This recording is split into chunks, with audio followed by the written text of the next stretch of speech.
Peace and love, family. Welcome to another powerful discussion with your sister, Dr. Ma'at. Family, you see the title, FBA responds to Dr. Ma'at's interview with Professor James Small. That's right, some FBA are in the building.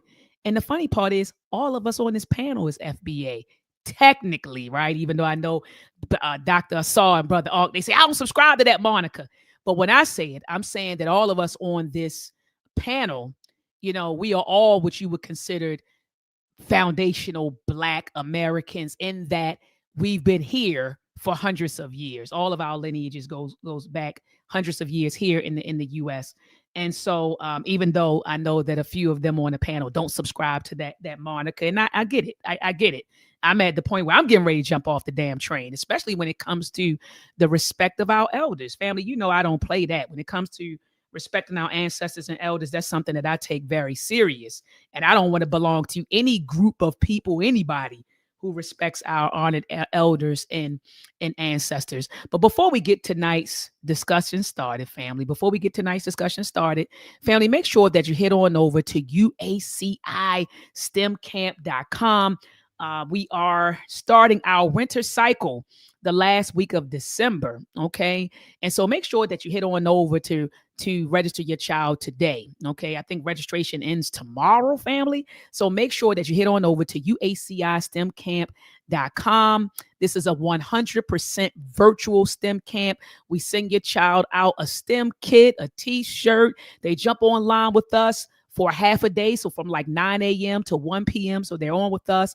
They learn about our contributions to science, technology, engineering, and mathematics, which is done by the Ahuvu Academy. Shout out to Baba Ojuwoke and Brother Kevin Gales.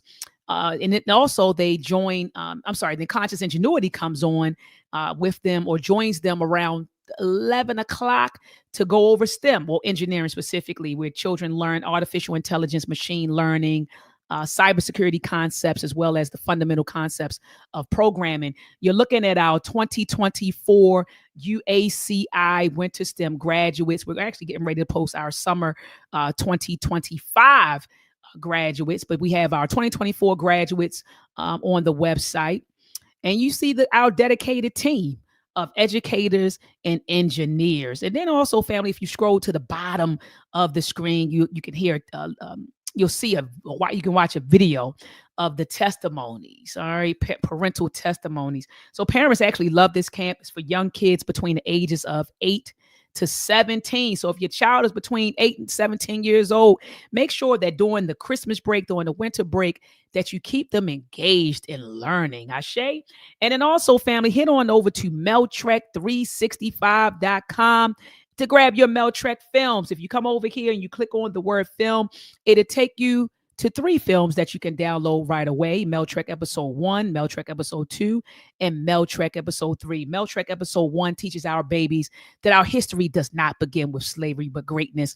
Meltrek Episode 2 teaches what I call real American history, right? So they learn about the indigenous people, not the fake pretendians, but the real indigenous people that were here in Americas prior to the arrival of Christopher Columbus. So they explore the mound builders, the mound building cultures. They go into Mesoamerica and they learn about the Olmecs, Aztecs, and the Incas. And they go into, Olmecs, Aztecs, and Mayans. Then they go into South Africa where they learn about the Incas. Meltrek Episode 3 teaches children about the origins of the transatlantic slave trade. So make sure that you come here, click on any one of these films. It'll take you right here to another page where you can download each and every one of those films. So family, I see you all in the building already. You coming in real fast. Family, look, man, Brother Sincere Love to God. Yeah, shout out to Brother Sincere Love to God. He saw the interview. He watched the interview with Professor James Small and Brother Ankh and myself. And he inboxed me. He's like, look, sis, I saw the interview and I want to have a conversation about, what you said, because he said, you ain't say my name, but I knew you were talking about me. And he said, let's have the conversation. So I said, okay, cool. So we had a conversation, me, him, and Ankh, and decided to go public to talk about that conversation and the importance of us Black folks being able to resolve conflict in a healthy way. So he agreed to come on tonight and then talk about that. And we're also going to talk about some of the points that he made in the video when he was critiquing Professor James Small. But family, you know I got to bring up Brother Ankh first. Brother Ankh, what it do, Brother Ankh? What it do? Oh, what tangle where we weave when first we practice to deceive. What's good, family, man? I'm glad we're here. Gonna be a great dialogue, great conversation, man. It's fun, man. I watched the two gentlemen's videos, and they funny guys, man. Funny guys. Funny guys, man. But I appreciate them coming here because it's important for African Americans. What did I say earlier? What I called? I said, what was it? You said something crazy. FBAA, Foundational Black African Americans. Yeah, it's fun. Yeah, I got them, and I'm the leader. That's what we doing. Here we go, man. Let me bring up Sincere Love to God, man. Sincere Love to God. What it do, brother? How you doing, brother? Peace. I'm in the building. How you doing? Hey, I'm doing fine. And let me bring up Dr. Asar Winkler. Peace and love to you, Dr. Asar. How are you? Blessings. I'm wonderful. Thanks for asking. How you doing, Dr. Asar? I see you got the funny outfit on. That's what my man said. He said you the guy with the funny outfit on. Oh, that's who said that? Oh, my man right here to help, to back up. Funny. Okay. I know that. Hold on. Let me bring him up. Brother Dwann. Don't pay them no mind. They trying to start trouble already. Brother Dwann, don't pay them no mind. They trying to start trouble already. Peace and love to you, brother. How are you? Yeah, I see Fraggle Rock over there trying to throw shots, but hey, that's what happens when you got a Nerf gun. You got to keep shooting because nothing lands. Let's go. Y'all funny.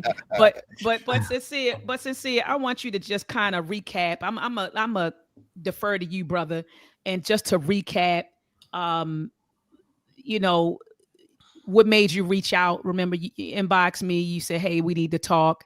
And if you could just walk us back through what you were thinking, what you were feeling when you reached out, and then from your lens, what transpired when we talked on the telephone. Yes, indeed. So, like you said, I had a chance to watch the video that you did, what you guys did, the interview with Professor James Small. Now, just to give the whole chronological order of everything, I had spoke to Professor Smalls earlier that day, and we were discussing him appearing on my platform on Sincere Love to Godcast. And it was supposed to be the following day. So I think that was on a Sunday, and we were supposed to have our thing the following day on that Monday. And so, he was a little busy while I was on the phone with him. I think he was picking up his grandkids or something like that was going on. So he was like, yo, I'll talk to you a little bit later. We'll get all the details hashed out. Cool. So me and Nicey had our regular Sunday broadcast like we do. And during the broadcast, people were in the chat saying, oh, Professor Smalls is live right now, because people were expecting Professor Smalls to be on our platform, because we were kind of promoting it, and we had like a poll going, fielding questions from the community to see what questions people wanted us to ask the professor and things like that. So people were in the chat, even though that wasn't our topic, people were in the chat asking, yo, when y'all gonna have Professor Smalls on? When y'all gonna have Professor Smalls on? And then, they let us know that he was live on your channel. And so if you look at my video, when they told me he was live on your channel, I was like, oh, that's dope. That should be a great conversation right there. You know what I'm saying? Because you're one of the people that I had in mind when I was thinking about who could we bring on to have a balanced conversation about this. You were one of the people that I had in mind, but I kind of, just let it go out of my mind, because I was like, Dr. Ma'a, if she wants to have a conversation with him, she can reach out to him herself and have him on her show. So I was like, nah, I kind of let it go from there. So when they said, yeah, he's on Dr. Ma'at's channel now, I'm like, oh, that's dope. I can't wait to see that. That should be a good conversation, because I know Dr. Ma'at is fair. She's balanced. She's a stomped down Pan-Africanist, but she also understands the purpose of this whole delineation movement and all that. You know what I'm saying? She stands 10 toes down. She doesn't see the contradiction. So this should be a good conversation. She should be able to explain this well and get some clarity, right? That was my thoughts. And so then when I finally got a chance to look at it, after I did my live, I got a chance to look at it. I didn't see that balance. I'll say that. I didn't see that balance there. Like I told you on the phone, I felt like, you guys just kind of threw some softballs at the professor and let him just say whatever he was going to say about what transpired. And that's cool if that's how you decide to go about it. I didn't really have a problem with that. You know what I'm saying? It's your channel. You go about it the way that you see fit. That's fine. But then when my name came up, he brought my name up because he mentioned that he had planned on coming on my platform or whatever. The energy kind of changed, and you know, you took some shots at me. You know what I'm saying? Because you were, well, I'll let you explain how you were feeling, but from, you know, my understanding, you were upset about some of the titles that you seen, because we did 2 back-to-back broadcasts talking about the Professor James situation on our channel, and you know, you didn't like how we framed the situation, and so, you know, you took some shots at me, you said some things or whatever, and I'm like, really, Dr. Ma'at? You know, because we've had cordial relationship in the past, you know, respect for one another. We've chatted behind the scenes, you know, supported each other, different endeavors or whatever. And so I'm like, damn, Dr. Ma'at, she couldn't have watched the video. There's no way she watched the video and she feeling that way. So this is a misunderstanding. You know what I'm saying? So I said, I'm gonna reach out to her. I ain't gonna go live and do a response and back or do none of that. Let me reach out to her so we could clear some of this up. And so that's what I did. I inboxed you, sent you my number and all of that. And the next day you gave me a call. You had the brother Unc on the phone with you, which, you know, I kind of understand why you did that. You know what I'm saying? You didn't understand. You probably didn't know what kind of energy I was coming with. You know what I'm saying? I'm a man, you a woman. So, you know, it's good that you have a brother there that's willing to, you know, be that protection for you if need be. You know what I'm saying? But I also feel like while me and you were trying to have a constructive conversation, brother Ump, you was being very disruptive on the phone and trying to derail the conversation and kind of low-key trolling on the phone, which is weird to me. It's one thing, you know, to be a troll online, but we on the phone having a private conversation and you kind of trolling. You know, I thought that was weird. You know, to me, like I said, I understand why you was there in the first place, but I think once you seen that it was going to be a respectful dialogue, that you should have just kind of fell back at that point, because it wasn't about you. I wasn't there to address you about anything. I didn't have no issue with you about anything, but you kept kind of centering yourself, and that's how things kind of went on the phone. But at the end of the day, you know, it didn't go crazy left. You know what I'm saying? We still came to some type of understanding between me and you, Dr. Ma'at. We showed respect to one another. You acknowledged what you felt like you needed to own on your end. You know, I told you I could understand, you know, why you felt the way you felt based on the way I framed, you know, our videos and all of that. You know what I'm saying? But I also explained my full intentions and where I was coming from. And I encouraged you to actually watch the video so you could see for yourself that we actually showed respect. Even though we were critiquing the professor, we did it in the most respectful manner that, you know, I know how to do.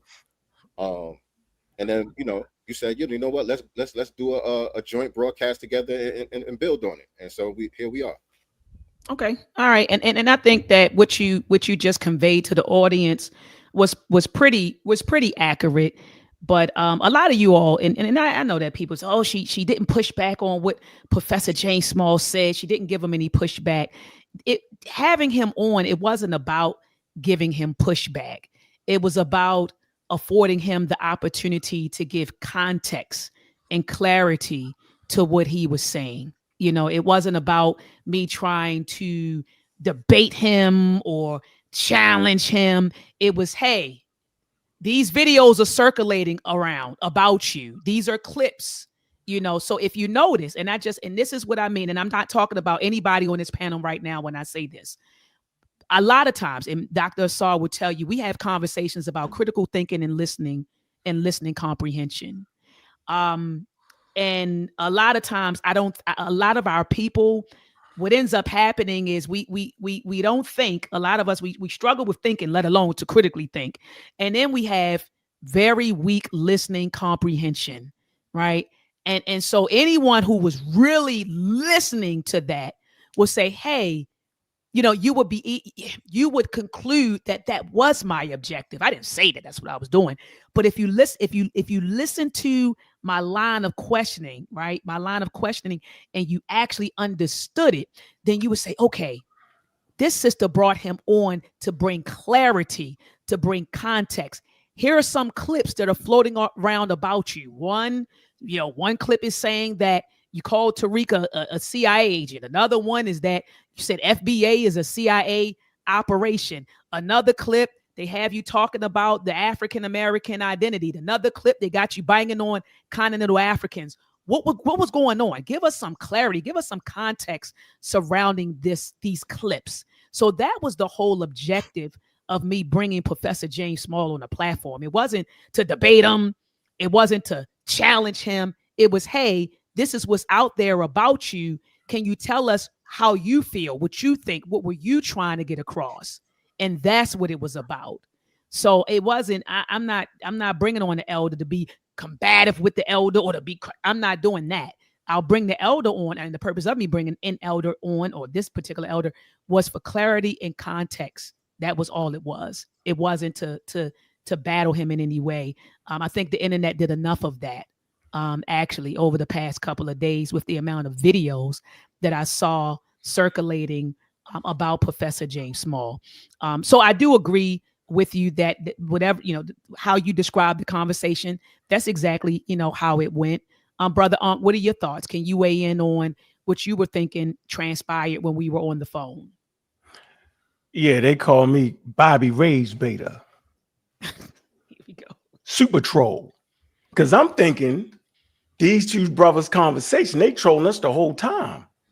They got to be trolling. They got to be rage baiting us when they say that African Americans, right, ain't who they really is, and that indigenous black people was here first and didn't come from Africa. I'm thinking y'all trolling. So the conversation we had was very lighthearted and very fun. You just a little bit too serious, Sincere. You real serious, right? But at the end of the day, you should get more serious with your studies. It's not hard to figure out who African Americans are. So in that conversation, I'm only doing what y'all doing. I'm bringing the same energy everybody bringing me. So when y'all online making up stuff about who African Americans is, I'm saying they got to be trolling because it's a click away. Seriously, so that go for both of y'all. Y'all trolling us all day, every day.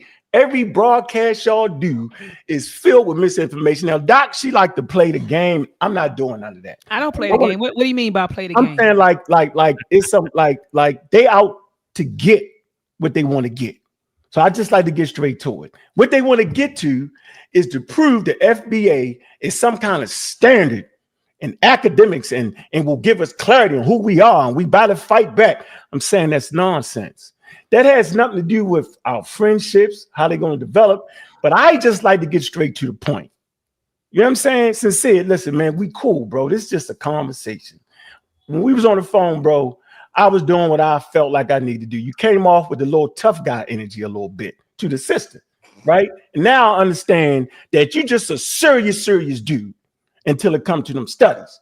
But your conversation, you serious, you wasn't disrespectful. You was a little bit, you handled her a little bit rough for me. So that's why I came the way I came. That's all I'm saying, bro. So yeah, I like to have fun. My man in the bottom left, he really like to have fun. He said a lot of stuff. So my conversation today is going to be what you just said. I said though, didn't say that. I'm gonna go through the clips. I got y'all clipped up. I'm gonna speak through the clips. Okay. Yeah, okay. That's what I'm at. And then let me say this. I don't know what you mean first and foremost about playing the game. That's the first thing. No. You do the right things. What I'm saying is, I don't know. Yeah, I don't know about that part. You talking about playing the game and all that. No. I'm saying everybody can't be an ad. Let me change the verbiage on that. I'm saying you're cordial. I am. And that's proper to do. I'm saying I'm not cordial. Once everybody done said everything out their mouth, after he didn't beat up James Smalls for an hour and a half, he did it respectfully, but he beat the brakes off of James Smalls. So I'm not going to sit here and act like he didn't do that. He did that. Well, I didn't never say that he didn't do it either. Right. So I'm just in that. I'm in that mode. I ain't yelling. I ain't screaming. And I just want to get straight to it because I heard both of y'all said I heard it. So I just all right, well, I want to say this though, but brother Sincere, you said I owned it. Will you let the crowd know that you also own the fact that you put Professor James Small's image on a thumbnail and you put in quotes, FBA equals CIA operation. And you said initially you thought that you put a question mark. And I said, no, brother, you actually have his thumbnail. You have a thumbnail with his image in it. And in quotes, you have FBI equals CIA agent, as if that is a direct quote. And then you said, first you said, I thought it was a question. I said, no, it wasn't a question mark. Then you said, well, that was my interpretation of what he said. Could you explain that or elaborate on that? Right. So correct.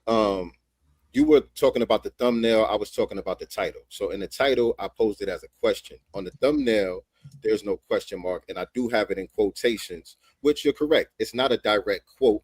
He didn't directly say FBA is CIA. He implied it in so many words, and so I had it in quotes, and so that wasn't right and exact to put it in quotes. It wasn't a verbatim quote from him, but that was my interpretation of what he said. Okay. All right, brother. Brother Dwann, what are your thoughts on everything? Because I did hear Brother Sincere said that you did a reaction video. And so what are your thoughts, brother, about just the conversation that was had? And so just share with us your thoughts, your feelings about it.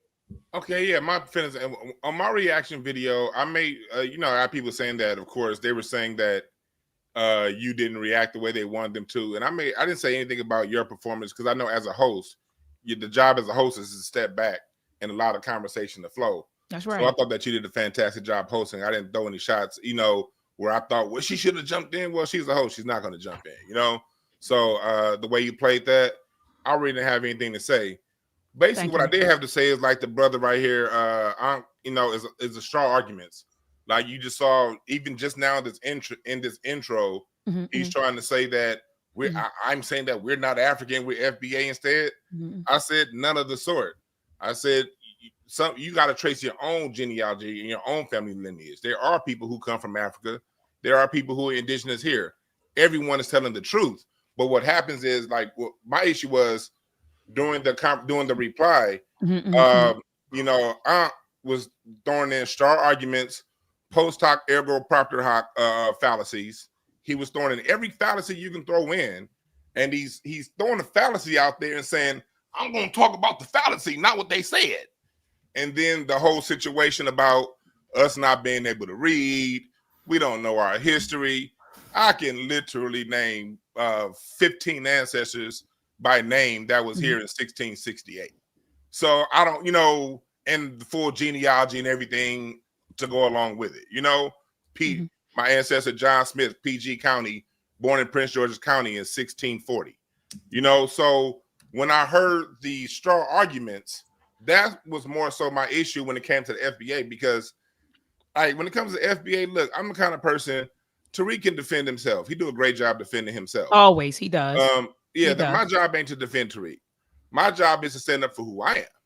And I don't really get into the verbiage FBA versus ADOS versus it. Whatever people want to call themselves, even if people want to call themselves African American, I don't care. It's not my problem. You call yourself whatever you want to call yourself. But when it comes down to the lineage of FBA, the whole trying to group people as following Tariq Nasheed, and Tariq got these people under a spell. No, Tariq ain't got me a spell. One thing I was saying was I was never that much into my family history, 15 years ago. My wife was really on my head about Dwann. You got to get in your family history. Dwann, you got to get in your family history. And so I had already started studying my family history. So when Tariq started with the FBA thing, it was almost like right on time, because I'm thinking because I used to call Africa this, Africa that. And then I was like, hold on. My great granddaddy invented the automatic railroad crossing. Every time you get to a stop sign and that arm comes down because the train is coming, my great granddaddy invented that. He got the patent for that. That was stolen by these crackers. You know what I mean? My roots are here. He talked about scholarship. One of my cousins wrote a book about my family leaving Northampton County, Virginia in 1835 and moving to Indiana as free Black people. I have long histories of my free Black family, also my enslaved Black family. Now, if someone wants to go all the way back to Africa with their family lineage, that's fine. Again, I have no issues with what nobody says. But when it comes to the FBA thing, people like me, and I'm someone that people come to on my YouTube channel to hear this kind of information, my point of view has always been, look, I've just broke it down to a logical question. Which ancestors are closest to me? The ones I knew or the ones that didn't experience what I experienced? So my point of view on FBA/ADOS or whatever acronym you want to give, right, is tuning in to the ancestors that were here. You know what I mean? That were born here, that were raised here, that went under the trauma here. So I hear someone saying, "Oh, they stupid, they don't know how to read, and they following Tariq Nasheed." Y'all that's giving Tariq way too much power. It's like he put on a certain notion, but that notion was something people like me were already on, based on my own family lineage, based on me making a choice. I don't like so far. I can't trace anybody to Africa yet. I'm not saying that Africans don't exist, but I have in my genealogy, I have hundreds of ancestors, hundreds with an S. None are from Africa. All of them here in the United States of America, on paper back to the year 1640. So when I hear, my thing is, you know, I allow people to be who they are, and if people want to claim whatever they want to claim, but when you try to group everybody and throw out a star argument and say that's what these brothers are saying, okay, that works on stupid people. It don't work on me. And that's basically what I was saying in my point of view. But outside of that, people have their own way, and I'm not here to tell anybody how they should think or shouldn't think, or one thought is one ideology is more dominant over the other ideology. People got to follow their own conviction. People got to follow their own lineage, their own paperwork, and their own information. Well, brother, I think that was beautifully said. And I don't disagree with, and let me say this, I don't disagree with us wanting to trace our family history. In fact, that's why I kind of cut my camera off. And I started my cousin Benny, peace be upon his soul. He traced my family tree. I don't know if you all see Francis Webb tree on both sides. My grandmother, Evelina Francis, and then my grandfather, Charlie Webb, my great-great-great-grandfather, and then who their parents were. So far, we've gotten all the way back to 1804 and 1805. I'm actually getting ready to take a trip down to Charleston, South Carolina, to dig through the records to go beyond 1804 and 1805. So I'm all for, trust me when I tell you, I'm all for honoring, you know, my heritage here. Absolutely. And I also honor my African heritage. I do. I understand ultimately that, you know, and I took a DNA test, and I know we're going to get into that because some of y'all be like, I don't take the DNA test, but I took a DNA test. DNA test came back 96% sub-Saharan African, 73% West African. I'm clear on that. Trace my mitochondrial DNA back to the Bamileke people of Cameroon. My father's Y chromosome goes back to the Yoruba people of Nigeria. Now this is DNA. So far, the African American lineage goes all the way back to 1804 and 1805.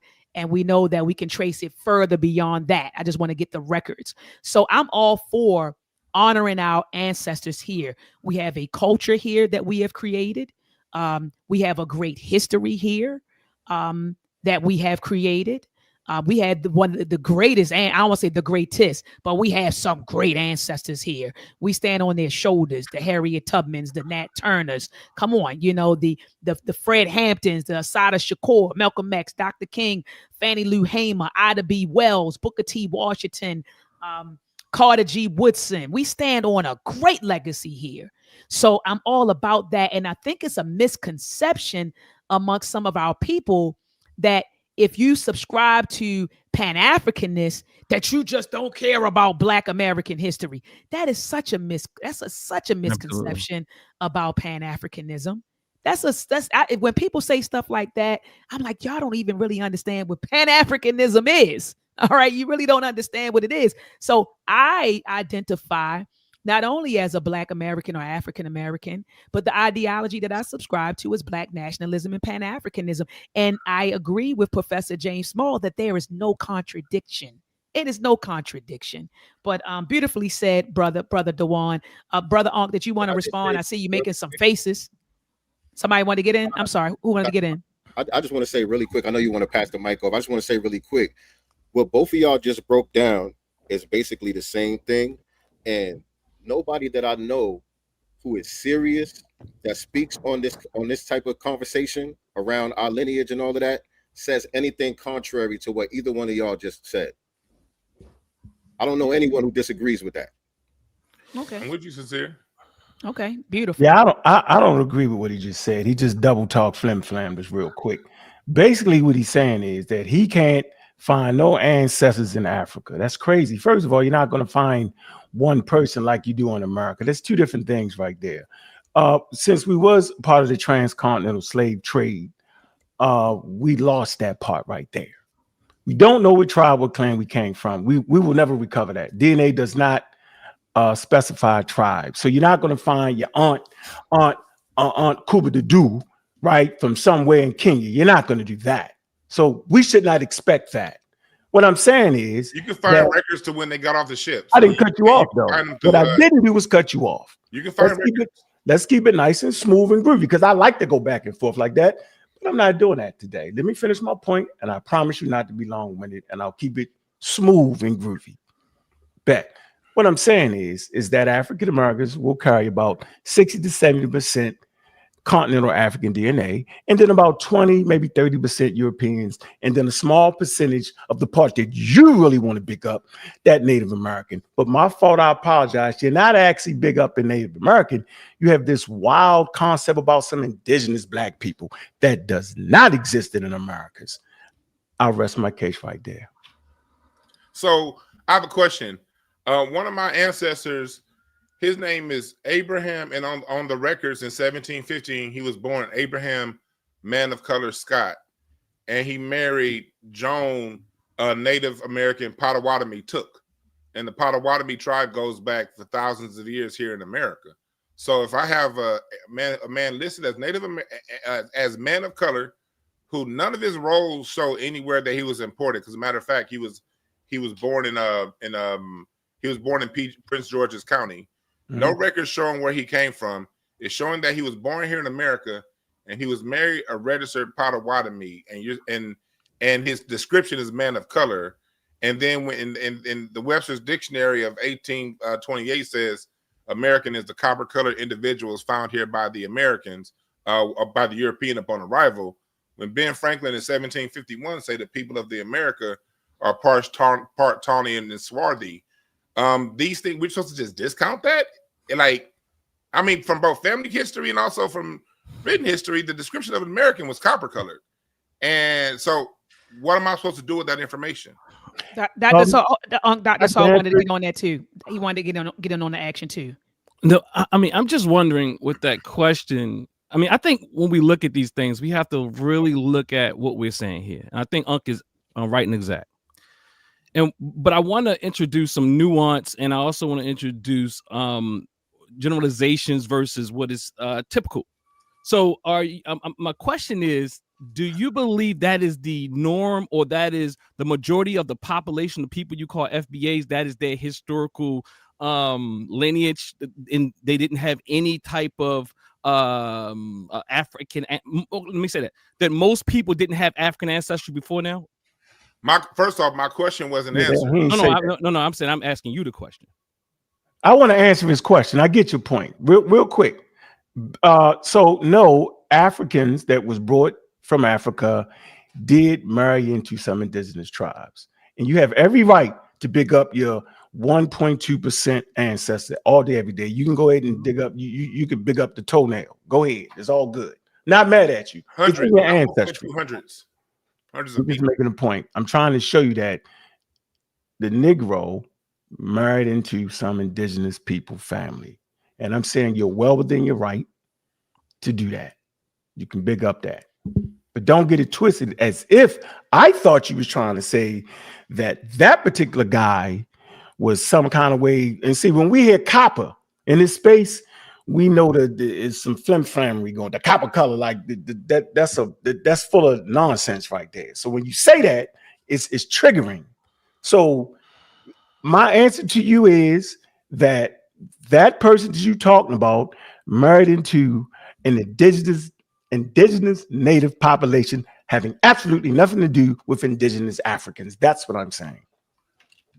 What I'm saying is, when I trace Abraham, man of color, Scott lineage back, I can tell you his parents was born here. I keep going back, and I see people born here in America during the time of the colonial period.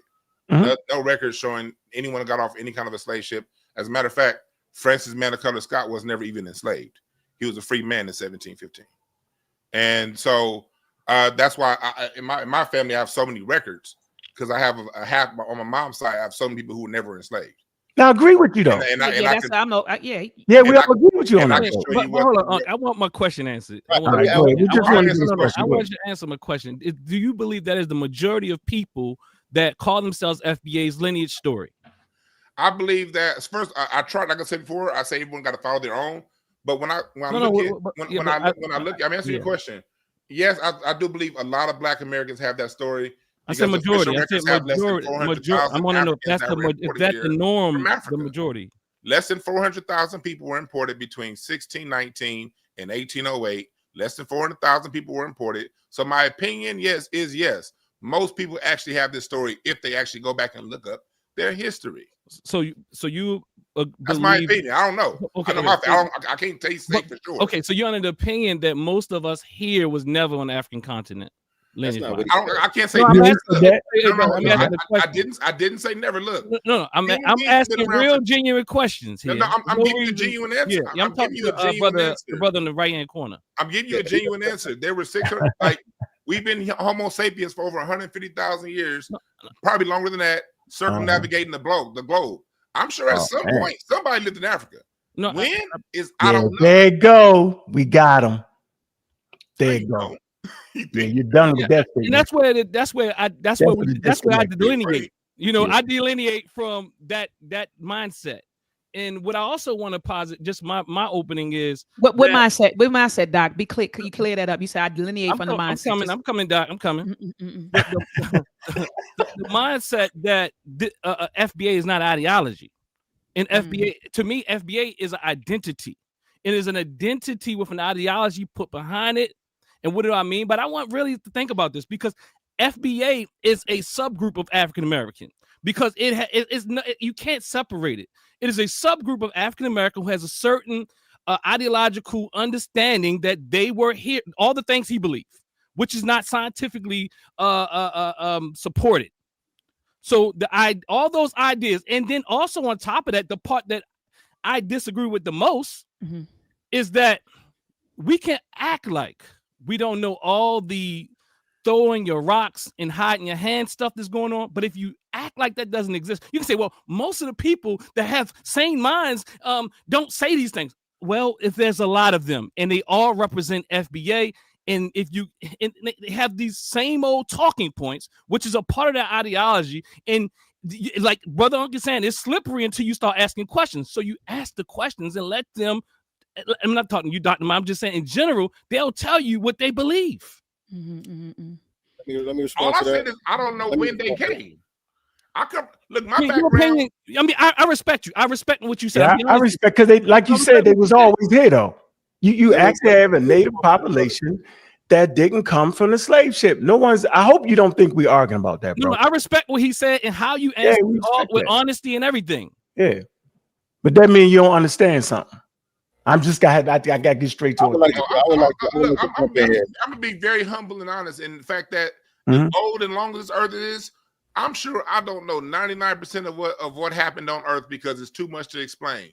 That's why I tell people that you have to go through your own genealogy, and you have to come at this from your point of view, because explaining what's out there, that will require 15,000 PhDs, and I ain't got one. I only got a BA. I ain't got a PA. I ain't got 10,000 PhDs. But I tell you this: during my music research history, the more I go into my research on our Black American music, the more I find common bonds with America than I do Africa. And I mean 20 to 1. Tell you that much. Yeah, I hear you. All right, can I jump in here? Please. Yeah, please do, sincere. I just want to say, because there's a lot of I guess contention around the idea of Black people being indigenous to the Americas, right? And so I kind of want to throw that argument out. To me, that's a non sequitur. Whether Black people were indigenous or not has nothing to do with whether foundational Black Americans are unique lineage or not. Whether there were Black people, let's just say hypothetically that all the Black people here are only here because they came off of a slave ship at some point. Before the slave ships got here, there were no Black people here, and all of us on Only reason why black people are in America today is because of the transatlantic slave trade. Let's just say that that's a fact, right?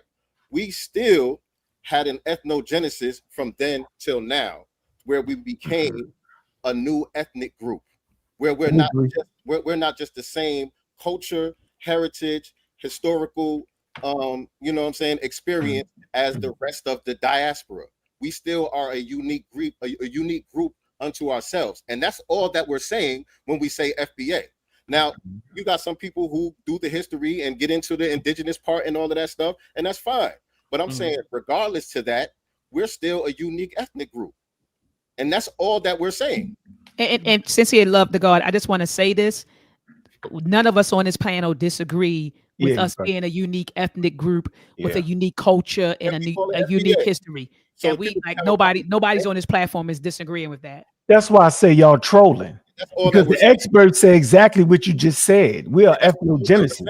But that's you get my point, sincere? Sincere. I be thinking y'all be tripping because that's exactly what the scientific data says. That African Americans, right, have different signatures in their DNA than indigenous Africans. So you can take an indigenous African and take an African American, map their genome and say that's the African American and that's a Nigerian. Just like that, easy work. So why would we, remember Doc, I said earlier, why would we even doing this? They got to be trolling me because I don't care what you call yourself.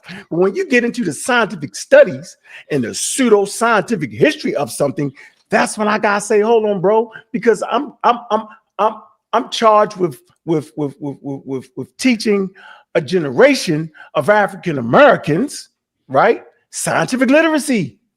Ask about me. That's the leader right there, Dr. Oyamayat. We got a whole group, pseudo killers, dedicated to killing pseudoism. Y'all got in the radar, right? When y'all started the pseudo archaeological history.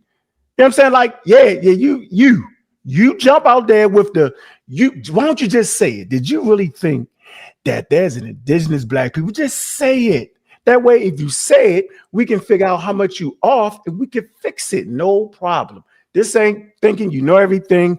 I'm saying it's in the daggone literature for all, what I say, foundational black African Americans. And I'm the leader. All right. I'm the leader. Right. Oh, there you go. It's there for all of us to have. I'm having fun though. I'm having fun, but come on, bro. It's right there for us, yo. To be clear, in my opinion, yes, I do believe that there were already black people here, but what I'm saying is that's neither here nor there. And if none of you all disagree with what I said, I don't see what the problem is. I agree with nuance. That's really all that anybody is saying. No, I agree with nuance. See, the problem is I have no issue with any of that, even your belief system. If it, whether or not it's scientifically accurate or not, if you want to believe that African Americans started here, have it. But my thing is, there's other parts of the ideology. And we can't act like we can't just throw it away, like you said, dear brother. We can't just say throw it away. See, again, that's hot. That's hot in your hands and throwing rocks. Not necessarily you, because I do believe that sincere has some sincerity. And the reality. So, what I'm saying is, there's other people out here, just like my dear brother, and I believe he's sincere in this conversation. What I'm saying is, we can't act like these stories aren't being narrated because they're trying to not just delineate, but to say we're not African at all. And there's nothing that you can do to prove that it goes against all scientific thought, all scientific evidence. It goes against everything. So everything that people say, even though you might not say it, they're saying it to build an argument. Nothing is being said that is not political. This is a socio-political movement. The address on that? Who says that? Who says what? Who says that none of us are African? We never ever been to Africa. There's too many people to say that, brother. I'll tell you who says that. I'll tell you who says that. Dane Calloway says it, and Dane Calloway feels the same way about FBA that you guys feel about FBA. Right. How about that? But that's FBA, my homies. I can go call my homies out if I wanted to. But I'm saying you I heard Dougie Diamonds even. Let me call Dougie Diamonds out. Let me call Dougie Diamonds out. Dougie Diamonds says, look, my grandmother told me I'm from here. This argument happens all day. You know, my great aunt, she said we was here. Like, you gotta tell me that I'm you black. gotta have heard this. What brother. I'm saying is this. Cherokee. Foolery. You What have I'm saying got is to have this. heard this foolery. And what I'm saying is, look. The only problem I got is you're acting like you don't hear this stupidity. I And know. if you act like you don't hear this stupidity, I start the question. We cannot act like look, Tariq Nasheed. I'm not as kind to Tariq Nasheed because I understand he's a mastermind. And look, we can't act like Tariq Nasheed doesn't say these points and people are parroting it. I never heard Tariq say that. I never heard him say what? Never heard him say what? You Never heard guys, him say none of that. that's the part that's part of the reason why I was tripping on my show. I was like, No, you was. Tariq and Dane Calloway don't get along. You guys don't get along with FBA, but Dane That's Calloway not is the one that says we were never here. Like No, I'm telling Oh, you. Dane Nah, get along with FBA. Dane Calloway is. I'm saying, but he doesn't like the whole FBA. He feels the same way about FBA and Who? the delineation movement Who you as talking you guys about? do. Who you Y'all talking guys about? agree with Dane Calloway, but Dane Calloway says that we've never been here. I'm saying I don't know when we came. Whatever it takes. We don't. Dwann, I don't agree. Dwann, I don't agree with Dane Calloway. No, not you. I'm not okay. saying these two are saying that everything that's said about FBA is everything Dane Calloway says about FBA. That's all I'm saying. That's not I true, don't know. Dwann. I don't listen to Dane listening Calloway. to, homie? Right. Dwann, listen, Dan Calloway, we caught him. He run from me 100 miles an hour. All I'm He don't want to talk to me. Listen, saying, we've been finished his career. I can't believe people be listening to him. all I am saying is Say you what? cannot act as if there's no, Brother's name? a lot of look. I'm on It's the a internet all That's day. another Saw. I'm on the internet all day, and what happens is there's variation of this thought, and there's some people that say we've never been here. Some people that say, well, we had an ethnogenesis. It's a variety of babble that's going on. I mean, it's a whole language that comes with this identity. My argument is this is an identity with an ideology, is not this pure lineage. And if you act like it isn't, then this is my question. This is what I'm questioning. You cannot say it doesn't have a ideology. It does. And that's why it would never be all African Americans. I mean, people know what African American mean when they say African American anyhow. Not true. Well, I do think there's some nuance there. But for the most part, Okay. For the most part, when people say African American, they're talking about you, Brother Unc, Dr. Mayat, and my dear brother on the bottom. If that's true, then how is it the case, and this is a fact, how is it the case that the guy that just became elected the mayor of New York City, Dami or whatever his name is, how did he get into school registered some type whatever scholarship he had as an African American? He got in on the African American scholarship. How did he do that? I didn't say that. I said most people when they think about. I can explain it. But when most people think about. The reason why. No.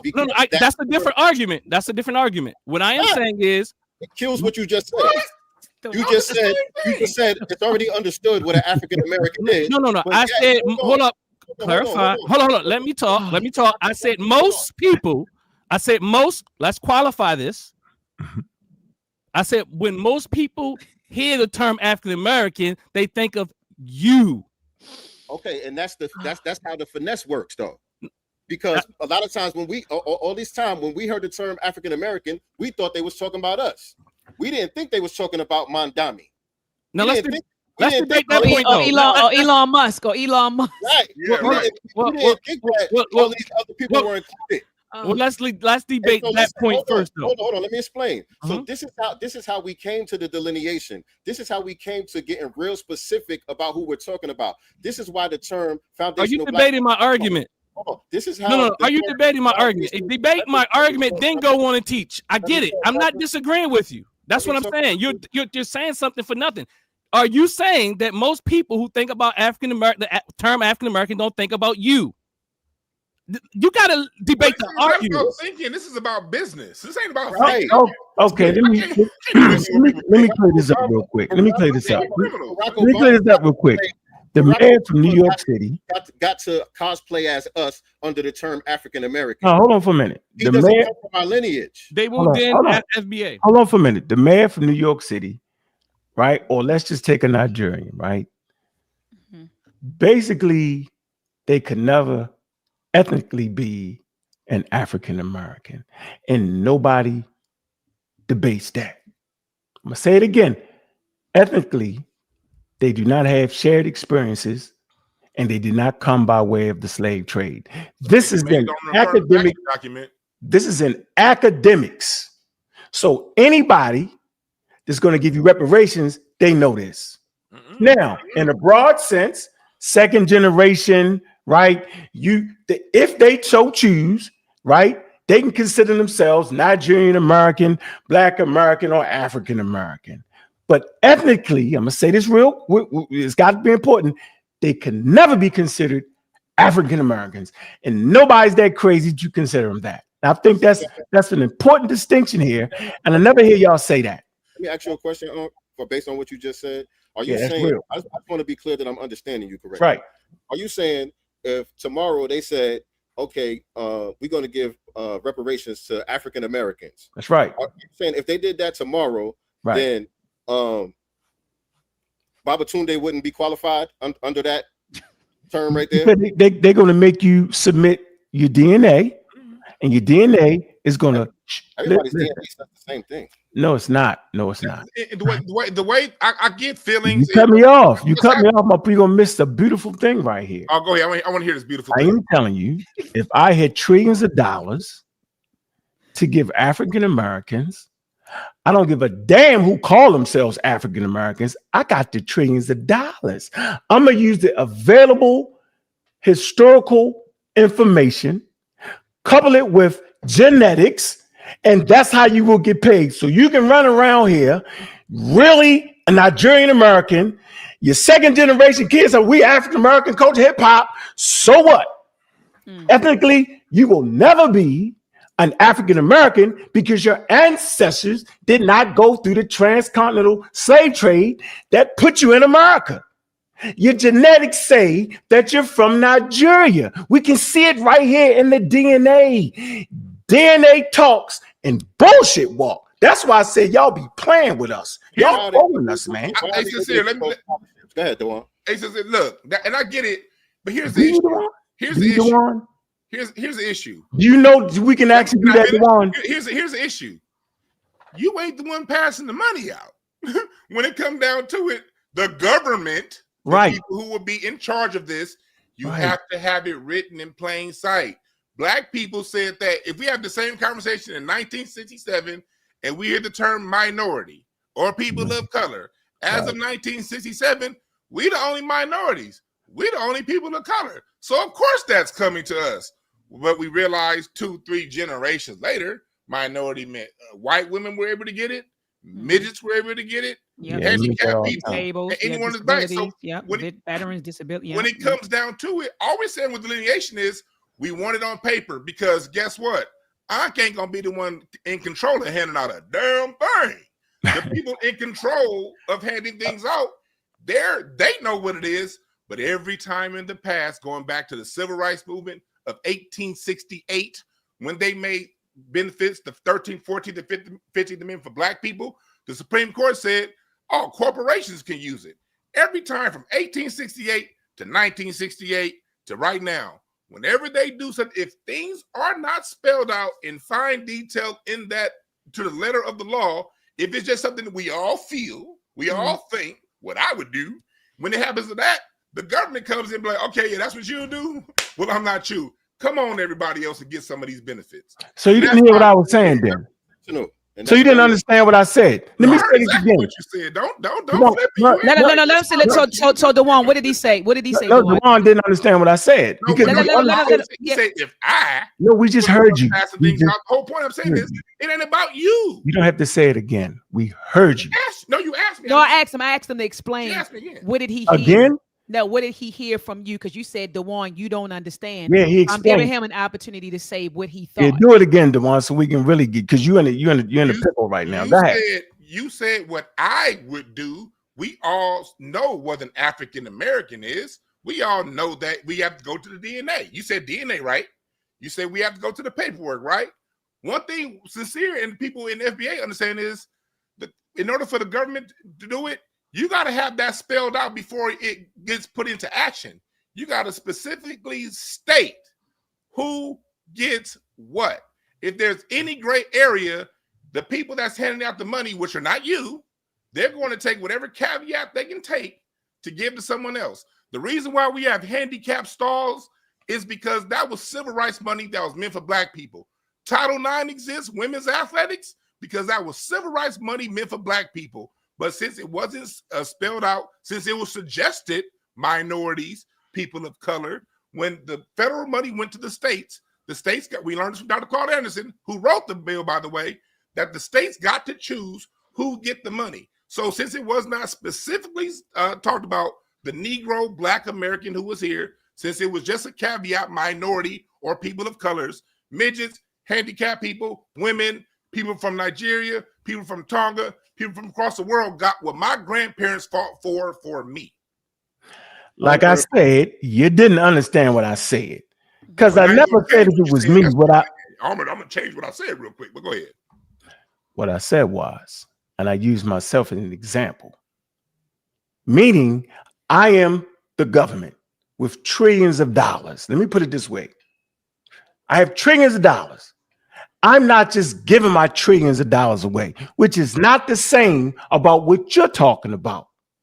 They give trillions of dollars away every day. Not what we listen. What I'm saying is they're going to have a method for calculating who's who. They have it. In the 60s, they didn't have that. That's not the same conversation with minorities and women and all that. You conflating the two items. That's a whole different thing. Where I'm from, we call that flim-flamming. So I want to stay right on the course of things. I am telling you that DNA has already made the distinction between a continental African and an African that went through the slave trade and developed the culture that we now call African American. It's already in your DNA. The DNA speaks. Now, my point is, let's just say they decide to give it to everybody. Then at that point, I ain't snitching. I don't care. Because if you really want to talk about it, colonial powers put destruction on Africa and Africans everywhere. So then the point would be, why the hell would you care what some white people did with their money? If they decide to pay everybody, why would you even care? They ain't taking no money off your plate.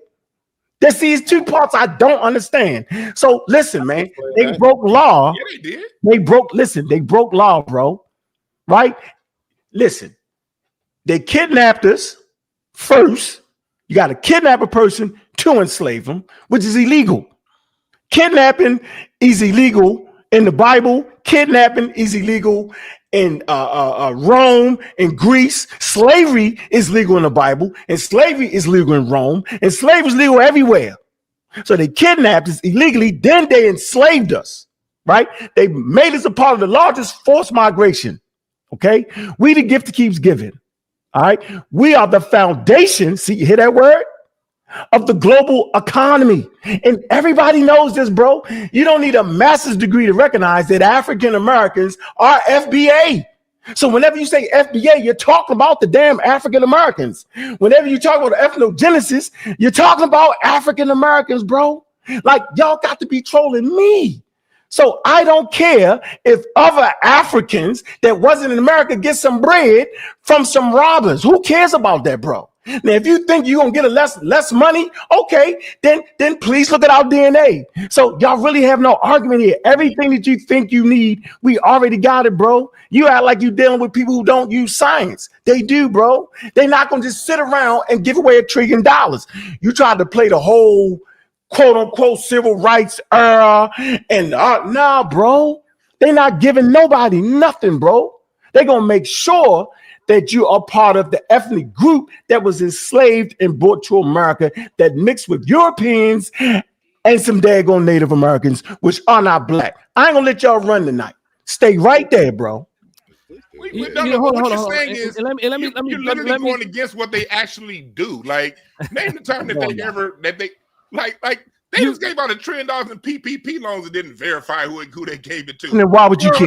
Well, the reality is it still doesn't make sense, though. It still doesn't make sense, because what makes you believe just because we name ourselves FBA, they're going to then verify it in? Right, crazy. What you're saying, like, if they don't verify it, doesn't matter what name an African from the continent come say I'm FBA. They're not going to verify it. I'm sorry. And look, in legal paperwork, names matter. Y'all can talk all the Hotep battle you want. Hold on, names do matter, but names do matter. But utilizing what you're saying, what I'm saying is people can then say they are something else if there's not going to be a verification. And you're right. And here's just like the natives had to verify, they had to prove. So what brother they got $5. They have $5. It became $5 Indians. They didn't have to prove. They did not have to prove. No, that's one little incident. You conflate that whole situation. Decades of incidents. That happened over a period of decades. Okay. That wasn't one incident. You know what I mean. But look, check it out. There still had to be verification. So look, check this out. Verification, a name change is not going to change it, bro. I thought this was going to be something. Oh my God! I thought it was going to be something else too, because my argument is not none of this. My argument is that FBA is a identity with an ideology, with all types of talking points. But brother, all of the talking points that you say you're against, that you attribute to Tariq Nasheed, and I'm not here to defend Tariq, but all of the talking points that you attribute to him, those are Dane Calloway's talking points. No. Tariq Nasheed is the tetherer. He's the one who talks about ethnogenesis. He's the one who talks about what is a tether? Let's do the hairline test. He's the one who said those are jokes. But what is a tether? What is a tether? Oh, do you understand those jokes are political? What is a tether? Do you understand those jokes are political? What is a tether, sir? I know what it is. What is it? What is it? From what I looked at and heard from your ideas, one who is not from this country, who is benefiting from the what? You say no? Go ahead. What is it? Yeah, brother Dwann said, who is benefiting off of what Dwann is saying African would do or Caribbean would do and get our benefits and things of that nature. One who will cosplay as the African American or FBA. It's almost like you're trying to delegate and save white people money or something. Am I tripping here, yo? It's like y'all trying to save white people money. Dwann was saying no, then he said yes. So he go ahead, Dwann. So what part did he get wrong? Dwann, are you trying to save white people money or something, yo? But I want to answer his question. Let him answer. I mean, is it me, yo? I'm sitting here listening. They fighting over white people money. Hey, brother, the main character syndrome got to stop. It's not about you. We trying to have a discussion. No, it's about me. It's about what I'm saying. Y'all sitting up here trying to save white people money. I want to answer that. Yeah, answer that question. Why you save white people money? Make sure you save them some money. I want to answer that brother's question. Strong arguments don't work with me. But I want to answer that brother's question. And no, you're right. I did say no at first, but no, the way he ended it, he was 100% right when he said that a tether is somebody that's trying to tether on to and cosplay Black Americans to get Black American benefits. The issue is, I wouldn't even mind them doing that if they brought the money back into the community, but they send it back overseas. We see what's going on with Essence Magazine. They hire other Africans, not Black Americans, but they use our struggle, our plight, our complaint, and then they get into colleges off of this, like Candace Owens did. They get into colleges off of this. They get jobs off of this for the states where affirmative action still exists. So this is a policy issue. Like, I ain't got no issue with, like, personally with Africans or Caribbeans or anybody else. But policy wise, not all immigrants. All immigrants are not tethers. Right. The people who act in this way, act Black, to go ahead and take from Black and then go ahead and say, I'm not Black when something good happens. That's a tether. People who just from another country who are down, who just about their business and I ain't got no problem with them.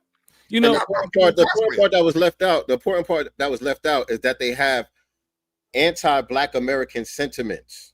Bingo.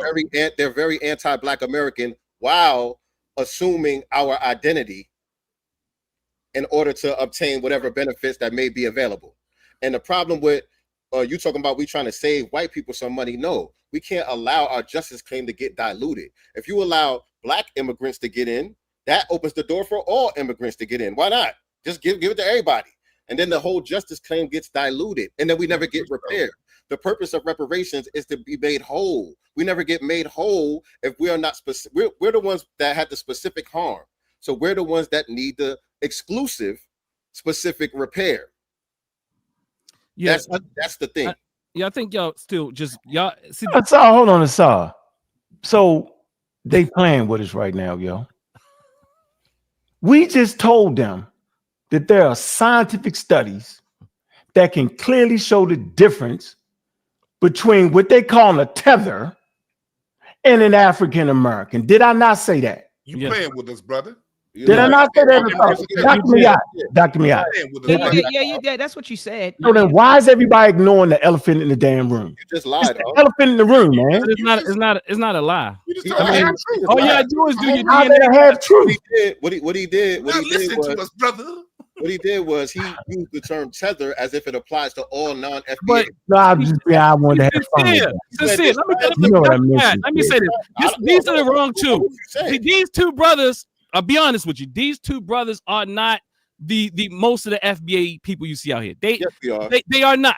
They are not. I've talked to them. No, they scamming. No. He is them. He is them.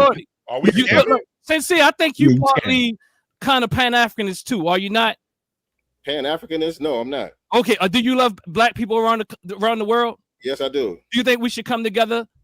I think it's a good idea. I don't think it's practical though. But I mean, do you think we should come together ideally? Ideally, yes. Ideologically, just like FBA is an ideal. Ideally, I agree with you about FBA. That would be ideally, I agree with you about FBA. I know. You just gotta seem to have a problem with. You got to bug in your ass. I have a problem with what you don't. I think people don't see. See, as one who studied the mind and psychology and cults and all this type of thing, there are. What I want to say to you, brother. What I want to say to you, me, you. Sorry. What I want to say to you, brother. I wasn't finished. Okay, I'm sorry. My part. That you're right. What I was saying was there are thoughts that are in people's minds that cause their divisiveness here that is unnecessary. Although you might say it's not everybody, it is metastasified. What's the word? What's the word, y'all? Metastasizing. Yeah, it is. And if you can you even acknowledge that? What's being divided? You said divisiveness. What's being divided? Brother, look in the chat. Look, I didn't even look at the chat yet. I guarantee you the chat. Read the chat. Read the chat. Forget about the chat. What's being divided? What's being divided by our Look, hold on, man. I'm never gonna let y'all get away with this. Hold on. Why do we keep saying that there are not scientific tools that can separate an indigenous Nigerian or an indigenous West African from an African American? You played the joke. You start talking about the 60s when the human genome wasn't even mapped out yet. All that was flim flam because it took us away from what I'm saying. What I'm saying here is you acting like that somebody that's going to spend $1 trillion won't use tools that will separate and will save them some damn money. That is craziness, bro.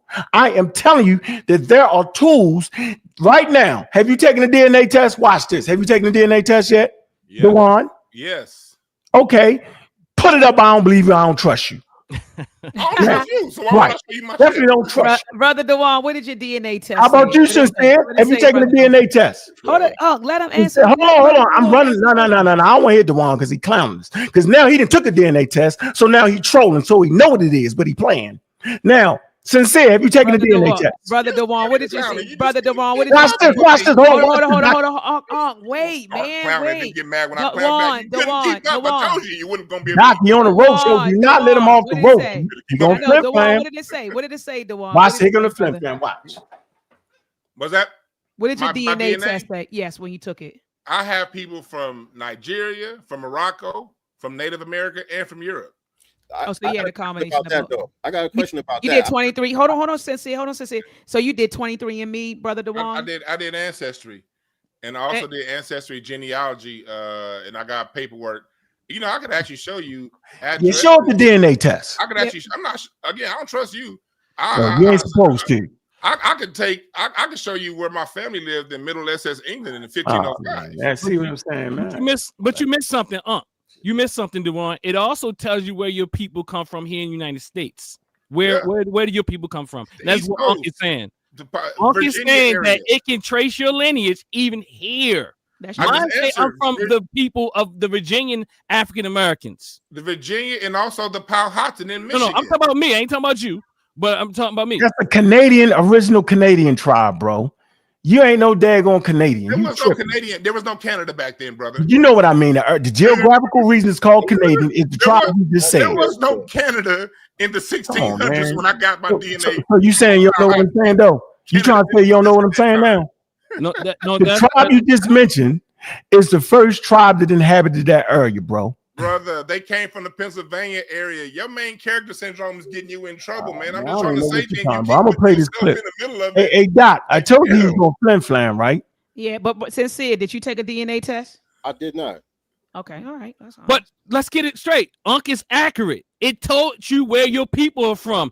That can be done. You can call yourself whatever and take the test and prove that your people are from the United States. Here's the whole thing about it. I don't keep trying to get you're trying to get us caught up in. Well, I said the DNA. Look, okay, I will give you all the DNA you want to give. Thank you. You can have everything. Thank you. I'm dealing with when I come here, because I was here as far as California reparations. I was here from day one. I drove to Sacramento. You know what I mean? I'm at the Valleys in the Mer Park. I'm at the Valleys at Cal State North Edge, my alma mater. And so I'm here. So I'm talking about how the DNA's fine. How does this place function? How it functions is wherever the money's going to go, that has to be explicitly written out before any check is cut. And when in the history of the United States, when you leave ambiguity when it comes to Black Americans, they find a way to send it everywhere but to us. And they've had a track record of doing this for well over 100 years, 170 years now. And so what we're saying is to prevent the United States from United Statesing is to have it very explicitly cleared out before any check is cut. And how do you trace an FBA? You trace an FBA who can trace their lineage. First off, they have to currently identify as Black. And if they can trace their lineage to the 1870s, most of us can, those would be the people allocated the money. Very simple. You can do all of that without even changing the name. You can write all that out. And that is why is y'all sitting around here playing, man? You can write all of that without sitting there playing with us, man. You can write all of that out. If y'all got trolling, clearly, you can write all. You can write all of that out without changing your name. Can you share my screen, Doc? I'm tired of playing with you. Hold on. In California, we did write it out without changing the name. Okay, that's what I'm saying. So, name. That is the thing. We're talking about FBA. Let me tell you what you're saying. This is what you're saying. You playing now. This is what you're saying. You said this. Now I'm clowning. Yeah, here you go. You can do all that without changing the name. This how I know it's all foolery. They can't defend this. You heard your brother say so that's you can one do all thing of that step away from. Your name. Man, you gotta let me talk. Hey, you gotta let it. Yeah, Doctor. He's playing. I'm playing in their own words. I'm tired of playing now. Know what everybody said? Nah, we ain't saying. I'll come riding off your energy, pardon. He's sitting up here, no daggone well. Close it out with a statement. Here you go. This how I know it's all foolery. They can't defend this. So that's one thing y'all gonna have to step away from. Yeah, you may play with the word FBA. Listen to but this. I'd be damned if you ain't gonna step away from acting like the first people in America was Black people. That's one thing. Let me share my screen. He's saying that the first Black people in America. He's saying that it's pseudoscience, saying that the first Black people in America weren't Black. Well, who were they then? Are you gonna answer? Does this dude not know that Black people were across the planet from day one? Like, I stand by that. This book by David Imhotep is a good one. The First Americans are Africans. Not a good book. It's a lot of these good books you can get. Talk about Black folks in America. You know, you got Ivan Van Sertima. Dr. Clyde Winters, the world history of Black race, and the Black that was all across the planet, and even on the back cover here in North America. You know, like it's a lot of places you can go. His whole point of view is Black Americans, Black people, dark-skinned people weren't here in America. This nigga really thinks the Indians was here, right? He really thinks the Indians are like Charleston Heston. Okay. All right, let me move to the next clip. I'm getting both of them at the same time.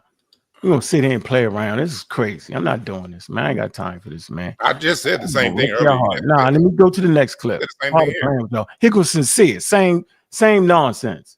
We went through a whole breeding process, y'all. Man. Mind you, you know, even if you want to go with the story of we all was brought here on slave ships from Africa, we know that that's not true. We know that the majority of us was already here, and there was a small number of people that came to the United States of America off of Who was sent different places. Right.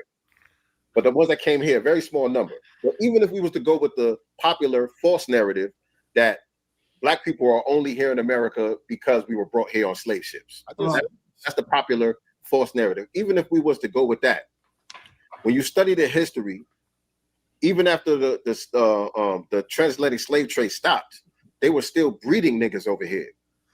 They had breeding farms over here. Right. Language was erased. Culture was erased. Your entire identity was erased from you. It wasn't. You can't. So you wiped the slate clean. So see now the day gonna rub and hit the road. I don't feel like hearing all that. In your heart, and in your heart, both of y'all too, in your mind, right? You deny that your ancestors came from Africa. You said it right out your mouth. The supposed story of Black people. Let me finish, bro. I don't know. I don't understand that. I don't understand none of that. Let me finish my point. I don't understand because I know you're misusing it. I don't trust your ability to apply that stuff right. I'm saying that these two individuals right here. First of all, I'm gonna make a call. We got the litmus test. Do y'all brothers support vaccinations? That's a litmus test. Here comes another strong argument because you don't know. No. I just want to ask you a question. I want to see where you at. Dwann, do you support African American community getting vaccinated for their health and safety?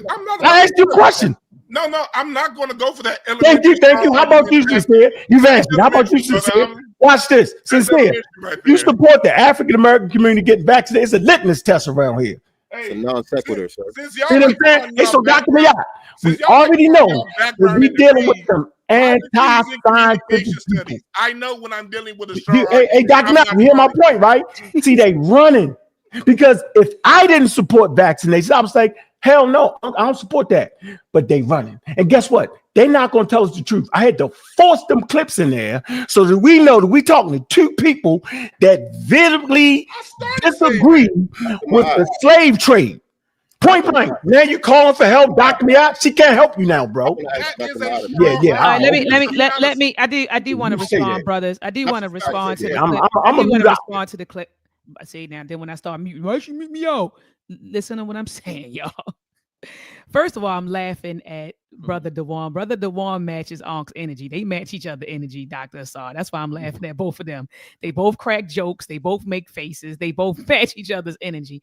But anyway, I wanted to say this. I just wanted to say this. Sincere, when you said the slate was wiped clean, brother, that you don't wipe. When people come from cultures and they go somewhere, you don't wipe the slate clean. You carry your culture with you.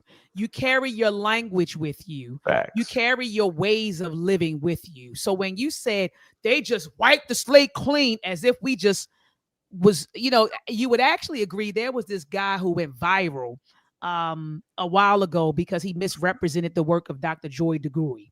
And he said that, Black Americans, he was talking about us. He said, we're like Frankensteins. He said, white people put us together because when we got over here, we ain't have no culture. We were totally severed from Africa. That's not true, brother. That's not the way culture works. If I take you, Sincere Love to God, and I drop you off in Australia right now, right? You're going to take with you your identity, your culture, and your language, and you're going to do the best you can to survive in your new environment. And that is what happened to our African ancestors who did come over. It was no slate that was wiped clean, brother. That's why you have inside of our culture a lot of Africanisms, whether people want to agree with it or not. You do have Africanisms. Even people who study Black English, what they call it, the Black American dialect, we pronounce certain words as a result of the African languages that we spoke prior to coming over here. So we don't even speak English the way an English man or woman speaks it because of the dialects, because of our African languages that we brought with us. And so I just wanted to say that was the pushback that I would have given you on that clip. And Let me then, disagree with you, though. well, you could disagree. People take their culture with you. I mean, you can disagree with that fact all you want, but the reality is, if I take you over to Australia, you're going to take your culture with you. It's not going to be swipe clean. That's the first thing I wanted to say. Another thing I wanted to say, I was listening to Brother Dwann talking. Brother Dwann, what was your stat you threw out? You said only 400,000 people were brought to the United States, or who came straight directly from Africa to here, correct? Yes. You say roughly about 400,000. I want to say this. They really don't know what the numbers are, but a lot of times when people talk about the transatlantic slave trade, they don't talk about the transshipment trade. Brother Dwann, are you familiar with the transshipment trade that took place? Mm-hmm. Okay, so a lot of people would just say, "Oh, a lot of ships didn't go directly from Africa to the 13 colonies or to America." Yeah, a lot of people forget about the transshipment trade. There were a lot of ships that went directly from Africa to the Caribbean, and then from the Caribbean came to the United States. Yes. But people forget that part. They just focus on ships going from the United States or the 13 colonies back and forth to Africa. Ships rarely left the United States and went to the 13 colonies and went to Africa. Most of the enslaved Africans did come up through the Caribbean. If you go to Charleston, South Carolina, shout out to Brother Charles down there. He does wonderful tours. A lot of people from Barbados came in through South Carolina. A lot of people from South Carolina who came into the Carolinas, they come from Barbados. So I just want to put that out there, because a lot of people will, when they talk about the transatlantic slave trade, they fail to talk about the transshipment trade that took place. A lot of our ancestors came out of Jamaica, Barbados, St. Martinique, and also St. Dominic. But a lot of people don't talk about that part of the transatlantic slave trade. Go ahead, brother. I want to make one point with that. I agree with that. But another part, that a huge omission that's left out is the intracontinental slave trade. Yeah. When the Louisiana Purchase happened, because before America was on a tobacco system during the 13 colonies on the East Coast. When the Louisiana Purchase happened and cotton and became king, you can find books like Up on These Shores, where you see hundreds of thousands of Black people that were captured as prisoners of war that were marched down from the Midwest. That Charleston, Carolina was a huge port to ship people around the Horn of Florida to New Orleans to supply the new demand. Over 400,000 people came from the Carolinas, and we're talking about 1815, 1810, 1820. They were shipped around the Horn to North Where they come from, though? To Louisiana. Yeah. You also Where they come from? You also got people like Solomon. I'll give you an example. Solomon Northup. Yeah, Solomon Northup. Yeah. Solomon Northup. Yeah. Remember they made the story about him 12 years a slave. Yeah. You know what you're talking about. He was one of thousands, because one of the major industries during that time for poor white people, the slave patrols, was to capture free people. Because one thing I found in my book, again written by my family, when my family moved to from North Carolina to Indiana, put it all the way up there. We want to see it. When they moved from Indiana to North Carolina from North Carolina to Indiana in 1835, what they did was they moved within Amish country, and the Amish protected them, because a major trade during that time was for these rednecks to go around and capture free natives, free Black folks minding their own Black ass business, capturing them and then selling them downriver to slavery. Oh yeah, that was a major industry. Yeah, that was a big. So I agree with you. You had the transshipment, and you also had the intercontinental. What point does that make? Let me ask you, Doc. Where did those people come from? Did he talk? What point does that make, though? Oh yeah, Africa. No, I'm talking about where my family came from. I'm talking about. You talking about Africa? They were African. Yeah. Why is he running from that point? That's what I'm He's not saying that. That point was to deflect and derail you from the real argument that we come from Africa. So you don't forget the fact, like, okay, so I brought up a fact. That's to derail you. No. Come on, bro. Listen. They were enslaved Africans. Did they come from Africa? Yes or no? They weren't enslaved. Like these. Did they come from Africa? Huh? Did they come from Africa? No, that's the fact. No, they didn't. Right. He's talking about the free. He's talking about the free. He's talking about the free Blacks that would re-enslaved and recaptured. I know their names. I was talking about. Where did the free Blacks come from, Doc? Africa. They were here. No, see that? See, you double Oh, talk. You don't know their name. Yeah, he double talk. See, he You sound like double. you drifting right yeah. now, I see trying to what put you're everything Drifting, on. hold up. You gotta hustle. It's Yeah, I coming see out. what you all are saying. We're now. gonna stay right. Hey, Asar, we're gonna No, keep you him right tripping. there. We're not gonna move. I'm not moving off that point, brother. You scamming out intellectual real estate right now. Sincere's sitting there co-signing that nonsense. You set out your mouth that Doc mentioned the intercontinental slave trade, all these words y'all was talking about, and Transshipment we slave trade. realized that they was actually, I don't give a damn if they was free, not free. They come from Africa. You say no. Can you please explain to us where the hell they come from then? And why can we go back to your initial argument? You know my family, my brother, you prove it. No, man. See, come on. You can. Look, going back to what I was saying earlier, because I know brother talking about psychological stuff and all that. Well, my background, my minor was in cultural anthropology. And in cultural anthropology, when I went to go to my professors and say something comes from something, I have to give at least 5 points of reference of evidence, physical evidence, linguistic evidence. I gotta prove it. I can't just say this is what I feel. I gotta show it. And it's okay. I'm not here to argue that people didn't come from Africa at some time. I said I don't know when. They could have came from Africa 10,000 years ago. There's more than 5 references that can prove that they came from Africa. Oh yeah, you can't prove that they did. You don't have probably real strong references that can support what you're saying. Right? No, why you keep doing that? Where's your evidence? No, you're trying to take about my family. Where's your evidence? No, I'm not talking about your family, bro. You talking about brother, people you just talked about. In America. Right, and brother Dwann, as a cultural, you say your Bro, background is cultural anthropology.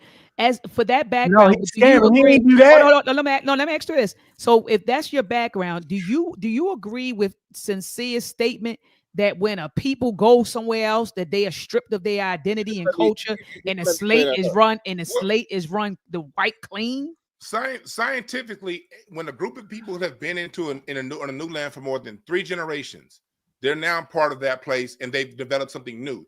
Who told you that? Because my mind is in cultural anthropology. That's what I've been studying the whole time. What I'm saying is this: I didn't course you with your psychology. Let me. So what I'm saying is this: because at the end of the day, culture is your response to your immediate environment. You develop culture to deal with your immediate environment. If you're in the jungle, you're gonna have a different culture than someone in the desert. And if you come from a jungle environment and you move to a desert environment, if you keep the jungle culture, you're not going to survive in the desert environment. It evolves. Culture evolves. I agree with that. But evolving is different from wiping the slate clean. No, I didn't say that's different. No, I know you didn't say that, brother Dwann. That was her question. What I was saying was when people, and I answered it by saying when people are in a new location, a new geographic place, they become that within. Science says 2 generations. I like to say 3 to 4, but they say 2. So okay, whatever. That's splitting hairs. My family, I can count at least just on paper 18 generations in the United States of America. So when it comes to culture, the culture is something that my family went through a few different cultures here in the United States of America, and that's the most immediate culture, and that culture is in response to this environment. If I was still holding on to something from 10,000 years ago, you know what I'd be right now? Dead, because it wouldn't work for this environment. Not saying one culture is superior to the other. What I'm saying is what the Black American did during the Renaissance period 100 years ago was go through that, going back to Sincere's word, ethnogenesis, to develop this new culture that we have. And the evidence is this. And you can point to the music. What? Ethnogenesis. Ethnogenesis. You don't believe that. And then, don't tell me what I believe. You don't. So what I was saying, ethnogenesis. You have Africans come, if there was whatever ties exist, when Africans were to come here, we would have common bonds. Let me give you an example. In Black American music, we count on the 2 and the 4. 1, 2, 3, 4. That is something that's indigenous to the North American continent here. In Africa, when they count 1, 2, 3, 4. Or they count on the quarter note. 1, 2, 3, 4, 1. We don't even count the same when it comes to our music. We don't use the same scale. We don't use the same. The answer is no, bro. Look, you Can do we a lot get of back to the No, no, 5,000, no, no. Your 8,000 answer to people her that is you talk no. about? What are you That saying? you claim don't come from Africa. Totally disappear. It evolves. It mutates. Whatever word you want to use. Sorry, don't let them get off that point. Still vestiges No. of the culture does not go away. But go ahead, brother. I'm just He saying. made a point Oh, about some people some free people getting snatched up down the coast. Can you explain that again for us? Because we got you right there, and I don't want to move. What about them people that you claim wasn't coming from Africa, that we all know came from Africa? What about the free people you talked about? And it was what? And when was that? In the 1800s in Ohio. And what happened? Philadelphia. I mean, And what in happened? Pennsylvania, Rikers Island was literally created as a slave catching place. For who? 1822. Native American population or the population that came from Africa that had to get over here some kind of way? For the copper colored individuals that was here, what they would do is that's where okay, you did scholarship. Let's go into it. In Louisiana, to show that there were already dark skinned people here, in order to buy yourself freedom in Louisiana, if you can get yourself freedom based off the texture of your hair, because they oftentimes couldn't tell the difference because the skin tone was the same. So they would look at the hair to decide whether one belongs enslaved or not enslaved. It's all kinds of nuance that went on. Prisoners of war, the Yamasee Wars, the Mississippian Wars.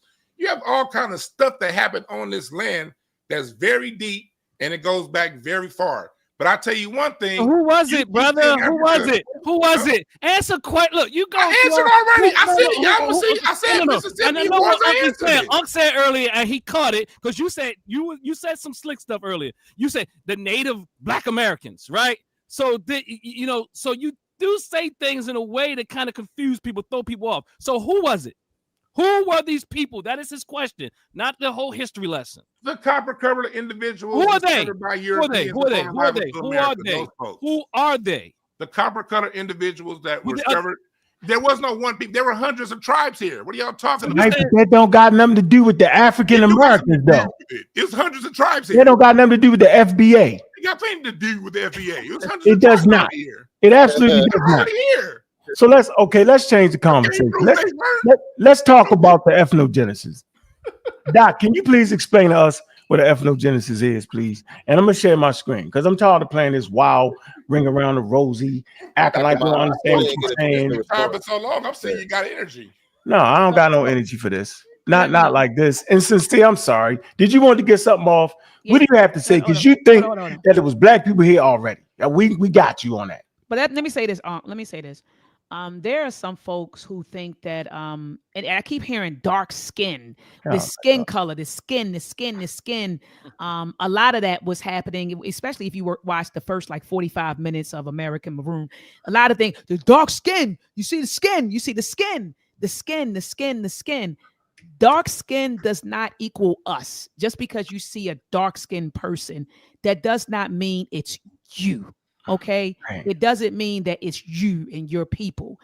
We gotta move beyond skin color, right? Mm-hmm. Because you got people that may share the same skin color as you, but they're not your kinfolk, And so I just want to put that out there because we see somebody with brown skin. Oh, that's us. We see somebody with woolly hair. That's us. No, it may not be you. Like I agree with that, but the way the system was set up here and in the U.S., they were going off of skin color. That's why the Pleckert dude was taking people from native tribes and reclassifying them as Negro. That's not what we're talking about, man. We're not talking about that. Yeah, I'm not talking about that. And they use that to play. Yeah, I'm not saying that. I'm not saying that. But that was happening though, right? Of course. They do whatever they want to do. And that was happening based off of skin color. So what they were saying is, you look like them niggas over there. You get over there. You belong with them niggas over there. And then we all got amalgamated into this new group that we're calling Foundational Black Americans. Yeah, let's do that's the ethnogenesis. But I still wanted to respond to Dr. Ma'at, the critique that you gave me earlier about the wiping the slate clean and all of that stuff, because there's nuance to that. Because I somewhat agree with you, but again, I believe that we have retained some of our African culturalisms here, or ancestral culture, whatever that is. Like, because like Dwann said, some people, his family. There's always going to be some retention there, yes. But what I'm saying is, like what Dwann B was just explaining is, and what you kind of agreed with is that Evolution, evolve. Your culture is not static. Your culture Yeah. is not static. So It's we built dynamic. a new culture here based on our environment, based on our circumstances, what we had to deal with in order to survive and thrive. Not just to survive, but to thrive. Because we became a cultural superpower on the planet. Absolutely. When you really look at it. Absolutely. You know what I'm saying? We don't just have a unique culture. We have the most influential culture on the planet. Absolutely. You know what I'm saying? Absolutely. But when you said wipe the slate clean, that's when I looked at the clip. Totally I was like, clean. It's not totally clean. I looked at the clip like, and he said, but my point was to say that it's not just your culture is not just static. It don't just stay the same forever, no matter. Okay, no, I mean, Africa for the rest of your life. No, I'm not saying that. I'm not saying we I function don't got a like problem with Africa, we're not continental Africans. own. I would never say that. But what I will say is to answer the question that I was asking earlier, I did hear you say most of us didn't come from there. Right. Yes, I did hear you say that too. Yeah, and then also saying that why are we talking about all this? Why? Hold on. Let me finish. Why are we talking about this? The reason why we're talking about this is the very reason I articulated it earlier. Because all this stuff, all this mess, this mishmash, and Dwann has said is mishmash and is unclear. I'm glad he says that. He's being very accurate, that no one knows really. It's kind of mixed all up and all that type of thing. But all of this is being stated to support that we have to disconnect us from Africa to some degree or greater degree. All this stuff are talking points to separate us. It is mind control and it is psychological warfare to disconnect us from our African roots. Not true. Well, I just don't like being called a cotter. That's all. This is a psychosocial. Yeah, we get. Can you share my screen, please, man? Because I'm the only one showing any kind of reality, man. Let's get to the reality of it. It's right here. It's 3 pillars of what y'all talking about. Y'all firmly agree to this. It says foundational Black Americans, right? Represents 3 groups who make up an ethnic group that will become foundational Black Americans. 1, the Black Aboriginal people of North America. Y'all clearly will agree to that. 2, the Black explorers and traders who had contact with the Americans before Columbus. Y'all believe in that? Y'all mad about this part. The captives brought to the Western Hemisphere. Do y'all agree with these 3 pillars, yes or no? I'm just asking a question, bro. Yes, thank you. How about you, Dwann? Do you agree with that? I literally said some of us came from Africa. I'm saying, no, do you agree with that, Dwann? Dwann. Yeah. You agree with it? Okay. I'm telling you that is a pseudo-scientific history. That is not the ethnogenesis of African Americans or foundational African Americans. Ethnogenesis happened in the 1920s. No. I'm telling you that there is no such thing as an ethnogenesis between the Black Aboriginal people of North America, the Black explorers and traders who had contact with the Americans before Columbus, right? And captives brought to Western Hemisphere. That's not true. 200-year gap, brother. That's not true. Let me finish my point. Let me finish my point, bro. My point is this. 20 with 19. Hold on for a minute. Hold on for a minute. Ethnogenesis of African Americans, right, comes from a forced migration from Western Central Africans enslaved in the United States. Cultural construction under extreme oppression. Dream flow from Europeans and Native Americans. Post-Civil War consolidation of shared identity. Okay? That's where I'm at with it. This is the scientific overview of what the ethnogenesis is. And if y'all following that, y'all are promoting misinformation and bad information. Brother. Hold on. You've already stated your position. Both y'all agree with that. That is my beat. I'm not conflating anything. I am telling you that this is my contention. Plain and simple, bro. But let me bad enough, you anti-scientific information. Bad enough, you anti-vaccine. Both of y'all, anti-scientific literature. And this is the craziest thing to me.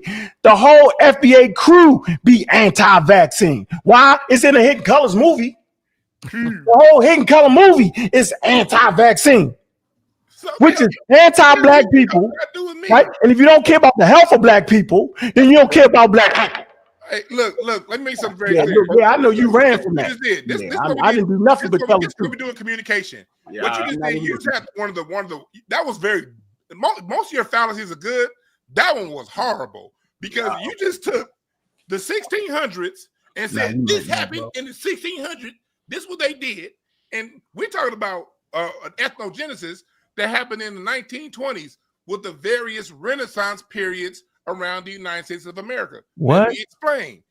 When the second Great Migration after slavery, there are two great migrations after slavery. It's crazy. The first was from rural plantations to the big cities in the South, New Orleans, Birmingham, Memphis, those cities. The second Great Migration was when those people in the 1920s, after World War I, moved to the North. And when the people from the South moved to the North, when the Delta brought its blues to Chicago, when the Delta brought its jazz to Kansas City, and then in New York, then to New York, then Cincinnati, what happened was during that time, LA, Detroit, Chicago, St. Louis, Kansas City, and everywhere black people lived, we came into this new environment. We're no longer in rural life. We're no longer in the Delta. We're no longer in our plantations. We're now in the city. During that time between post-World War I and the end of World War II, there was an ethnogenesis, and you can check that because there was a term called the New Black in the 1920s. How do I know that? My great-great-granduncle, Adelbert Roberts, was the first black senator in Illinois state history, elected in 1924, in July 1924, and he ran against Ida B. Wells and beat her in 1928. During that time, black people in those cities got a new identity, a new music, a new way of dress. In the same way what happened between hip hop and funk, the young generation was like, we not what that old stuff you was doing, because before that time, there was division amongst us between mulattoes, Melungeons, people who were slaves, farmers. During that time, when black people got to the big cities, we realized, damn, whether I'm a farmer, plumber, mulatto, Melungeon, they still treat us all as black. So during that 20, 30-year period, we redefined ourselves. That is 200 years after Africa. Do you get it now? Right. I'm telling you, the creolization started. Early creolization started the 1619 to the 1700s, bro. We can go down the whole time now. You playing with me? I don't even know why you playing with me. Ethnogenesis is specific. Man, listen, man. You slamming right now. Let him. Hey, Dwann, let him rock out. Go ahead, brother. Go ahead, let him rock out. Let him rock out, brother Dwann. You playing with us from the 16 to 19, from 1619 to the 1700s. Early creolization occurred. The breakdown of African ethnic distinctions. From the 17 to 1800s, the majority of U.S. born population formation of shared culture and identity. From the 1800s to 1865, rapid cultural linguistics consolidation emerged of the core African American institutions. From 1865 to 1900, post-slavery nations building, African Americans became coherent national ethnic group. I am telling you, from the day that we stepped foot on the daggone landmass and started having sex with other people, that started the creolization process. Dwann, if you play this wild game with me, Dwann, you play with me. Don't play with me like this, bro. Correct on that. We still be having an intelligent dialect and an intelligent conversation, but yet you keep flim-flamming me, man. You telling me right now. He's accurate. I'm not even trying to. I know it don't got nothing to do with you because you think you're a black Indian or somebody. Yeah, he's accurate on that. From the day we stepped forward, yeah, it's crazy. It's been happening hundreds and hundreds of years. Yeah, no, not just during the early 1900s. No. When I get asked the questions, I want to be specific because time and place matters. When we talk about the ethnogenesis to where we all came together, because before that, you're right. You had some Africans here. You had some enslaved. You had some that weren't enslaved. You had some that was described as octoroons, some that was described as Melungeons, mulattoes, and all these different things. All that's true. In the 1800s, what we're saying is in the 1900s, 1920s on, all those different groups of black people, when they moved to urban environments, when they moved to the cities, they had a rebirth. That's why it's called a renaissance. They talk about the Harlem Renaissance, but the Renaissance happened in every major city that black people live. Like my dad was the Indians at Harlem, then, yo. Central Avenue had just as much jazz as the Cotton Club over in New York.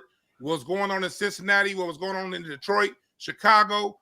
Black people in this new environment had to look at how we dealt with our What's the current point? environment and Look, learn the I'm petty zoned out. differences that we Look, had.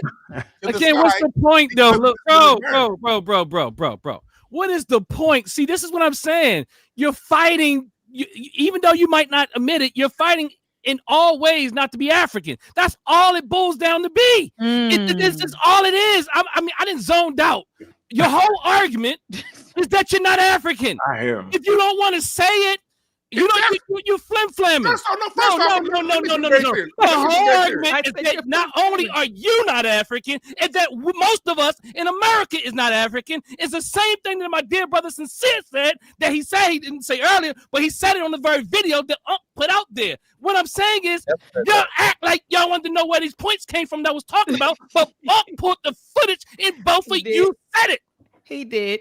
What are y'all talking about? I don't want to be African. I don't care if you got an African on your arm. You just didn't put tattoo over top of it yet. You didn't get another tattoo to put over top of it yet. You don't want to be African. And I heard Albert Comedy Son come on your show with all that slick talk. Look, I understand psychological warfare. He put out his little degree, all our little degrees. I can put out all these little mentioned the degree first. No. You mentioned it. I see in your show. Your show, you always talk about that degree. Cultural anthropology. I didn't mention a degree. I mentioned my background. Man, ain't pulling no capture. Hold on.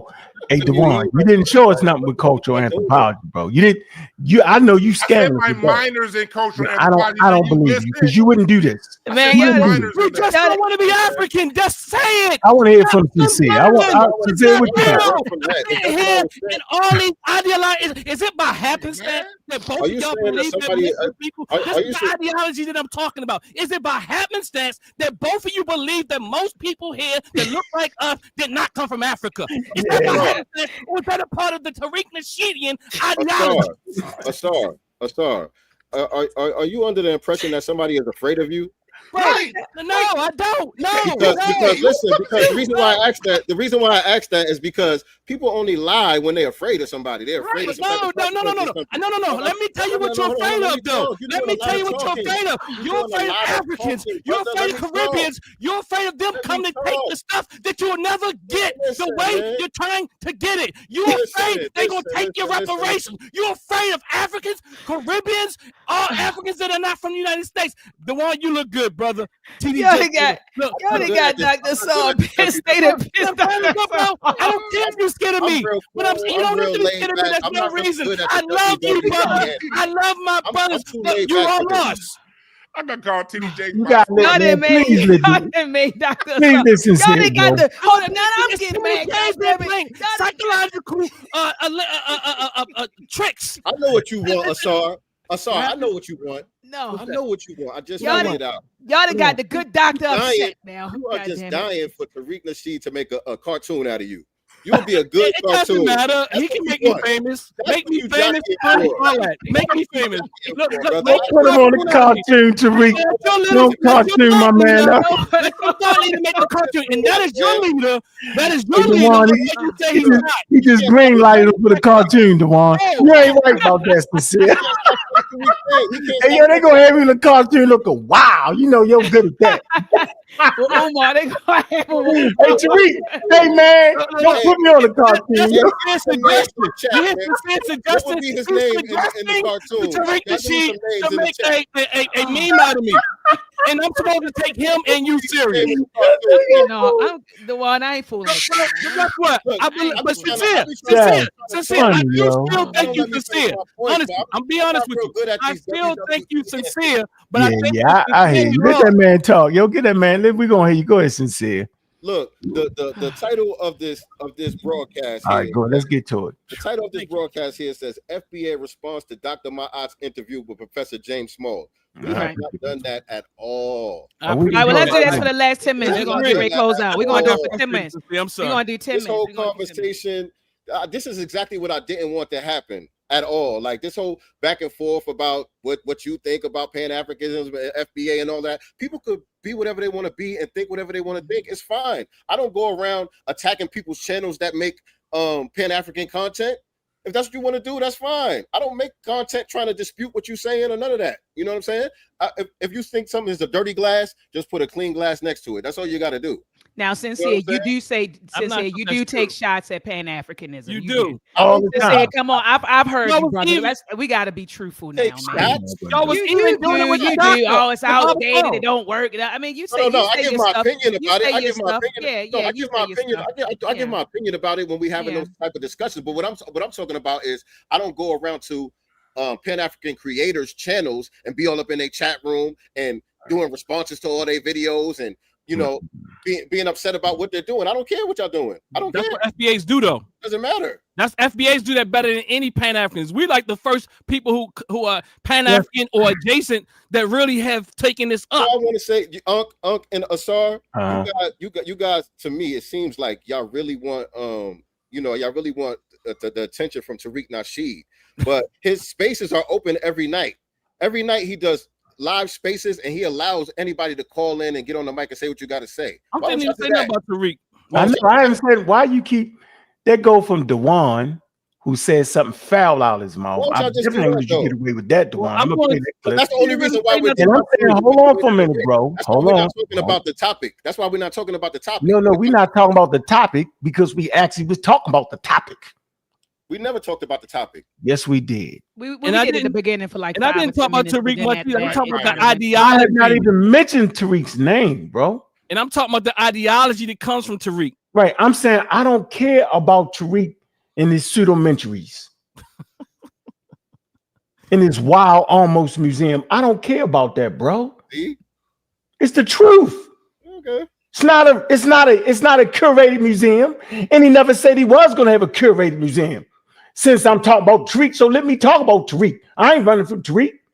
He got a 9-part pseudomentary Have you been based there? off of an accurate history about African Americans in America. And I'm gonna stand on that. None of these videos are curated with proper information. He promotes anti-vaccines, which is harmful to the African American community or the FBA community. It's harmful to us to give us bad medical advice. No matter what y'all say, no matter who don't agree. So y'all can sit up there and think that's cool. It's actually not. To put us behind the 8 ball, to misinform us, to act like it's the ethnogenesis, then Dwann play the flim-flam for 35 minutes and get everybody lost. Just realize we can't back in that prove point me again. wrong. Are you trying to say that there's an indigenous black people that was already in America, to which y'all seem to align with more? I'm gonna tell you what you're doing, y'all culture vultures. Y'all stealing somebody else's culture. And you're stealing somebody else's culture based off of not understanding this simple thing right here. Put this up, and All then right, we I got get you. to it. Straw. This is I it. got This you. ain't no straw. I This got a is video real. on my channel. You over this straw right here. I got a video on my channel. That's Hold on, titled, Sincere. Do you know what you're looking at right here, Sincere? Hold on a second. I got Yeah, a I'm putting video this up. on Go my ahead. channel that's titled "Are FBA Still African?" I don't have to lie to y'all about where I stand. If anybody wants to know what I said about that, there's a video called "Are FBA Still African?" And there's another one with Nipsey Hussle on there. I think Nipsey Hussle, FBA Chuck still Rock. African. I mean, why would you say that though? But, Sincere? because y'all trying to say that I'm saying something that I'm not saying, and I got years old videos explaining exactly what I'm saying. I know. What am I trying to don't need say? Get up here and lie and try. No, what are not you to stand saying? on Because my I don't think that FBA is still African. I say that FBA are African Americans with ancestry that comes directly from Africa through the transcontinental slave trade. Okay, with small percentages of Native American and about 20 to 30% of Europeans. That's what I say. We have a whole different culture. We're some of the greatest people to walk on earth, right? And I'm saying our DNA tells the story. So we don't got to fight back and forth with pseudo information. That's my whole point. I said I'm FBAA, Foundational Black African American. I said it. I'm not mad. Whenever y'all say FBA, you talking about the African Americans. We are the foundation that built colonial powers. Modern times, they built the world. The global economy was based off of us and our grandmothers and our great-great-grandmothers. We the gift that keeps giving. We lead the world in STEM for the first 2 million years. So I can go back where the gift is still given, and I can come all the way up to now, modern times. So we don't really got no issue. I'm just saying, stop making that shit up, man. That's all I'm saying. We can get straight to it. Show this map right here. Do you know what you're looking at? Dwann? Do you know what you're looking at? How about you, Sincere? No, I probably got to call my son, and he know that shit better than me. Yes, sir. I not know what that is. What? Right. So listen, is that Atlantis? I don't know what that is. Teach me, sir. Tell you funny. This is simple. This is what we understand when we teach.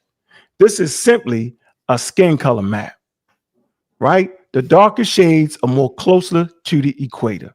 So what you can see here, right? If you come to Mesoamerica, North America, and South America, you can clearly see these dark areas will have people that will have dark to brown skin. Simple as that, bro. What's the source of the map? Penn State. Okay, great. Gina Nablowski. What year? Nablowski. What year are they talking about? No, this would be the indigenous skin color map. What point are you making? The point I'm making here is that so when colonial powers came to America, they would find people that was brown skin. Yep. Right? They would do that. So I'm not arguing with you. I'm just saying the theory of evolution wasn't out yet. This map said that dark I skinned thought you people. didn't believe that. That's what the map says. Huh? The map says there are no dark skinned people there. So what's right, the map or what they said? No, the map is showing this dark skinned people. No, you said they said that they came across copper colored individuals. This map, when I look at the Massachusetts area, that there are no dark skinned copper colored people according to this map. So who's right? The people who gave observations saying they saw copper colored people, or this map? Because the map is an indigenous skin color map, and people will migrate. No, but this map doesn't. Your map doesn't reflect that. Yes, it does, yo. And I don't see copper color on the East Coast. 2,500 years ago, bro. So I'm telling you, right, that the skin color map is accurate. What you're saying? No, listen to what I'm telling you. Listen to what I'm telling you, Dwann. I know you just see when you don't know something, you start laughing and joking. Listen, when the person don't understand something, you laugh and joke. The point I'm simply trying to make here is that you will find people who you misconstrued is being African. You misconstrued it. I'm saying we are surrounded by harmful UVA rays, right? Simple as that. And in response to harmful UVA rays is mutation that will produce brown and dark skin. It protects you. It allows us to have valuable offspring that will reach the age of reproduction. So the skin color has nothing to do with whether you're from Africa or from America.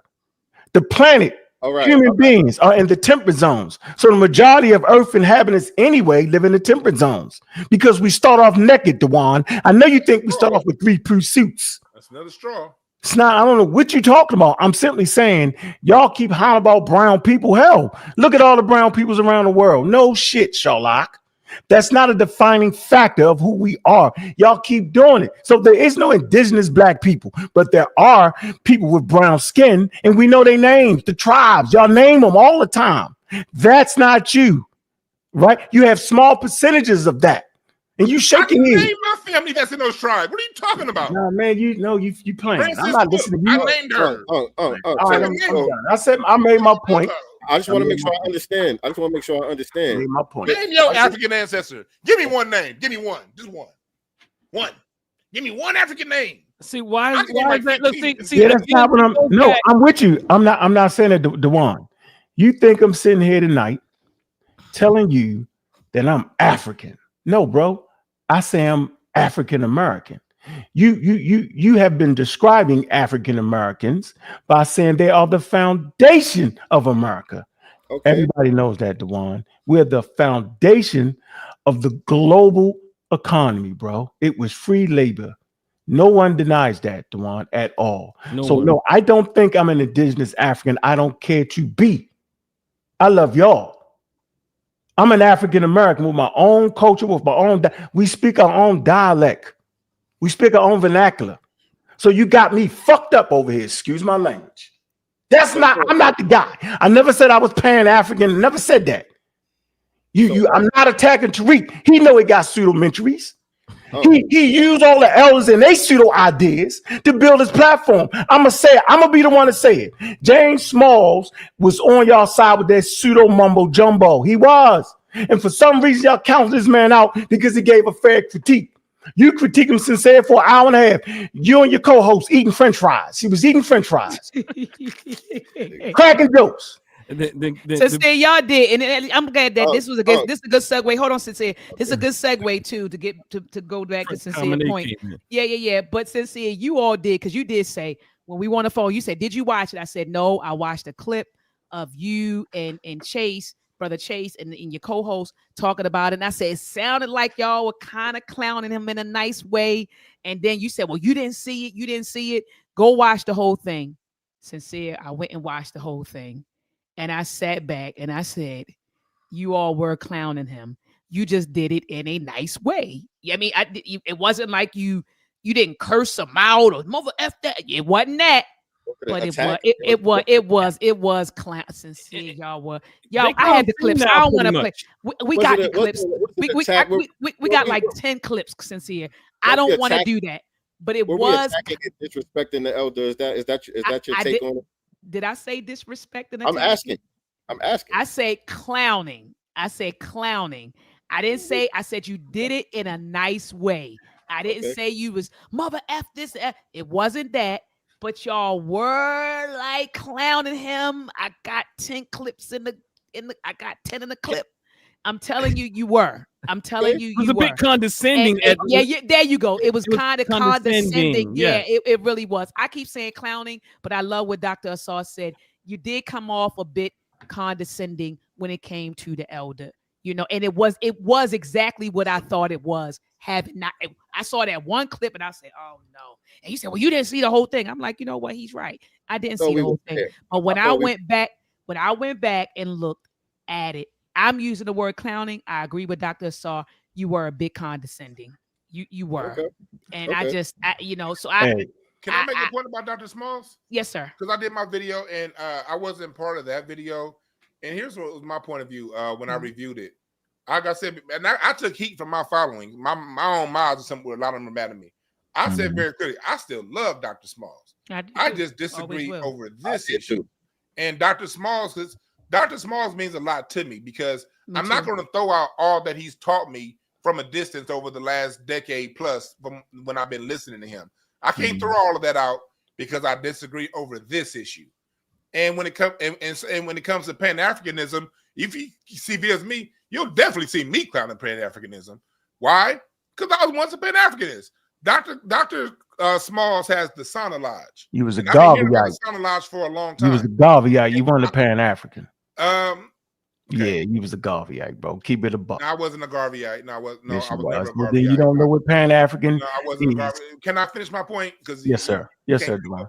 I just want to be like you for a minute. That's all. So I love Dr. Smalls. When he came to his Sana Lodge, I remember when he needed, it was some issues going on. He asked for donations in 2018. I donated.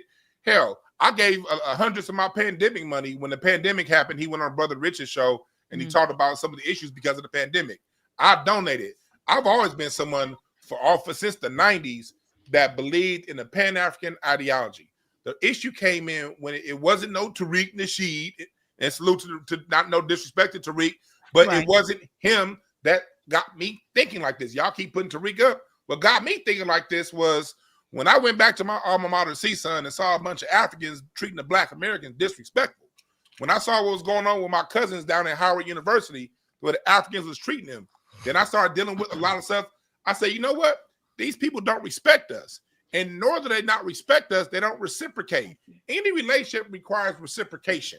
And I call myself, I will do the Pan-Africanism to me is an action. It's not just an ideology. It's taking the time, it's spending your money, it's spending your time to really give resources and to take resources. The issue is this, it hasn't been reciprocal. So since Pan-Africanism, since on the other side, what I dealt with in my experience, especially in music, being a music historian, I'm hearing everybody say hip hop is Jamaican and Latino and all this other stuff. I'm like, hold on, for a while, I may need to pause this until there's respect and reciprocity. Those are the two things that Pan-Africanism requires that we haven't gotten to this point. Respect and reciprocity. So since people don't respect us, since Pan-Africanism isn't reciprocal. Where you Brother Dwann, where you getting this from that continental Africans don't respect us? And I'm not talking about the people that either the ones that don't. Yeah, I'm not talking about that. I'm talking about this whole perception that most of the Africans, and I'm using the word most on purpose intentionally, most of them on the continent, they don't respect us. It is no reciprocity. I'll give you an example. Where you getting that from? I'll give you an example. Here in LA. Have you been over there? Because I've been. No, I'm talking about the ones here. You mean the one on the internet? You on the internet? Oh, yeah, not the internet. You're talking about the internet people. I'm a real life person. Like most of my actions in real life. Same like here. I have a whole foundation. Like I'm a real life dude. Promise you that. Internet is where I come to have fun. So in real life, here in LA, you know, I have friends who are actors. I don't really act. I don't do acting, but I have friends who are, and they're the ones who had gotten a leaked email. There's an email that was sent around by Issa Rae and a lot of your African actors that said, we're going to come around, we're going to look out for each other. The Africans from the Caribbean and the diaspora, we have to take these jobs from the Black Americans. This is stuff that, I'm not saying Issa Rae wrote that, but I have a Black American friend who was in that chain that was dealing with this email, talking about what was going on. That's just an isolated incident. On a larger way, you deal with what's going on. I see what's going on with the brother who bought Essence Magazine. His Pan-Africanism was to hire a whole bunch of other Africans to executive positions, not Black Americans. I deal with the DMV out here in LA in different departments where Africans have control here in LA. They don't mess with Black Americans. They'll hire someone from the Caribbean. They'll hire an Asian before they hire a Black American. I'm talking about on the ground. Another thing that I do and you guys can look it up. I have a company called Breakthrough Advocacy Services, breakthroughas.org. I also deal with anti-Black racism corporate trainings. So I'm going to these corporations. I have contracts with some of the biggest unions in California, and I'm going and I'm seeing what's happening on the ground. The Africans that are in position to mess with Black Americans don't mess with Black Americans. They will hire an Asian or a Latino before they hire a Black American here in California. So my offline observations, damn the Twitter people, when I go to my company, breakthroughas.org, look it up, I'm dealing with people in a racial dynamic that whether I'm dealing with the Latinos, the Caribbeans, the Africans, they all have an anti-Black American sentiment. And that's where I drew my conclusion from. Okay, so your personal experiences. Yeah, and dealing with and then indirect, you had some direct and indirect experiences, you know, that led you to that conclusion. Yeah, but do you think in New York? I'm going to be in New York pretty soon, cleaning some nursing facility out up there over the, you know. So yeah. So do you think that because of your personal experiences, that we should condemn billions of people on that landmass because of your personal experiences? Here's my point of view on that. It's on Africans to clean up that. I can't clean it up, and I don't have a position to condemn them. They're gonna act how they act. Based on my observation, I see this happening. It's my job to, now that I see this, take care of my own. And if it's more or less, all I know is what I'm dealing with when it comes to money, actual tangibles here in California. I'm dealing with a major problem, and my job is to deal with that problem that I'm seeing on a day-to-day basis when it comes to Black Americans' interaction with continental Africans. And so if it's the most, if they're like that in Africa, I don't know if they're like that in Africa. Yeah, I hear what you're saying. No, but I know they're like that here. Yeah, and I've had experiences with some of them too. But I've had experiences with continental Africans, like you said, who've had anti-Black American sentiments, and I've had my you know what happened when I went to the post office and what happened with that Nigerian woman. Yeah. She caught a loogie, you know. So yeah, it was bad. Yeah, it was bad, and I felt bad after I did it. I didn't really feel that bad, but she caught one. She caught one, you know, in the post office parking lot. I was praying that they didn't have a working video camera out there. Because that's funny. They sent it to the job. This is what your professor's doing, you know. So anyway, so I say all that to say I've had my encounters. So I totally get what you're saying. But I've also had encounters with my own people here in America. And I'm talking about Black Americans. So should I say, well, all Black Americans ain't shit because these people tried to rob me at the gas station? I mean, we're human, you know, But and we're not people. saying all Africans ain't shit though. And I don't mean to cut Okay, you no, off. no, okay, no. Yeah, that's why he we delineate between tethers and immigrants. because Immigrants, he tethers said are two no, different but things. sincere, he said, you know, a lot of them, you know, they had these anti-black, and that's why I was asking him But- to qualify what he meant by that, and he was saying his indirect experiences led him to that conclusion. And what I'm just saying is, and I didn't discount what he said. I said, okay, that's where I got it from. But I said I've had my share, you know, of experiences too, not only just with continental Africans, but with my own damn people here in the States. But it's not an indictment on all of my people in the States. And that's what I'm saying. But Sincere, I'm gonna get you 1 second. Hey, Sincere, let me make this one point to close out my point. I'll get right to you. My bad, Sincere. I want to make it very clear. I have very thick skin. I have very thick skin. So for me, I don't really trip if it's a social dynamic gas station store. I don't care about that. Because if it come down to jokes, I got way better jokes than any of these fools. So I ain't tripping on that. What you talking about? Dwann? I missed it. I'm talking about when it comes to people not liking us. I ain't tripping on people like if they don't like us, if they look at us a certain way, they say something funny. That right there is not where I base my point of view on. I base my point of view on money and how it's exchanged. Well, why are you talking around the issue though? You actually talking around the issue though, Dwann. The lack of opportunities that Africans Dwann, you talking around the issue, Dwann. How they treat us. That's my I issue. like that. Dwann does it well. But No, hold on, Asar. I just want to make one statement. Two statements. Yeah, two statements. True. He's actually talking around the issue. His point is, I created the issue. Africans don't treat us right, all based off. That's why I ain't a Pan-African no more. I don't want to private them. Another strong argument. You did sit up here and say you talked about how they don't respect us. I say I don't care about them. I care about the people in the hiring positions. That's what I'm focusing on. Right, so they're not doing it right. I got you. We appreciate it. But that still does not give you the right to make up a whole wild story of who we are. That don't give you the right to do that. I have to write down my own opinion. No, you don't. I'm going to say this again. Right to make my opinion. That does not give you the right to misinform the greater African American population on your platforms. I'm saying you have bad information. Or experience, personal experience. I'm in the middle of talking. You're in the middle of lying. So if all continental Africans would cuss us out right now and say what's the word they use for calling you white people? Right? They still would not give me the right to make up some shit. I'm saying y'all making it up as you go. You do not understand anthropology. You act like you took anthropology, but everything you say out your mouth is anti-anthropology. It didn't prove me wrong, though. I'm in the middle of talking, bro. None of that talking proved me wrong. My point is that does not give us the right to misinform other people that we claim to care about. You care so much about who you are as a person, you literally run away from that person. Because when you say indigenous black people was here, indigenous traders would conquistadors, whatever the hell you say, and some enslaved Africans make up the FBA, you're making it up. I talked about Africans not hiring black people. You making it up. That does not give you the right to create a whole scenario. You got the young brothers and sisters that care about having an identity. And you make up their identity. You literally take them away from their identity. You literally help with the miseducation of African Americans. You can't prove none of that stuff you're saying. You think you're a cowboy and Indian all the way. I'm not quite sure who you think you are, Sincere, but I know it's got something to do with being indigenous to America. I don't know what's going on here.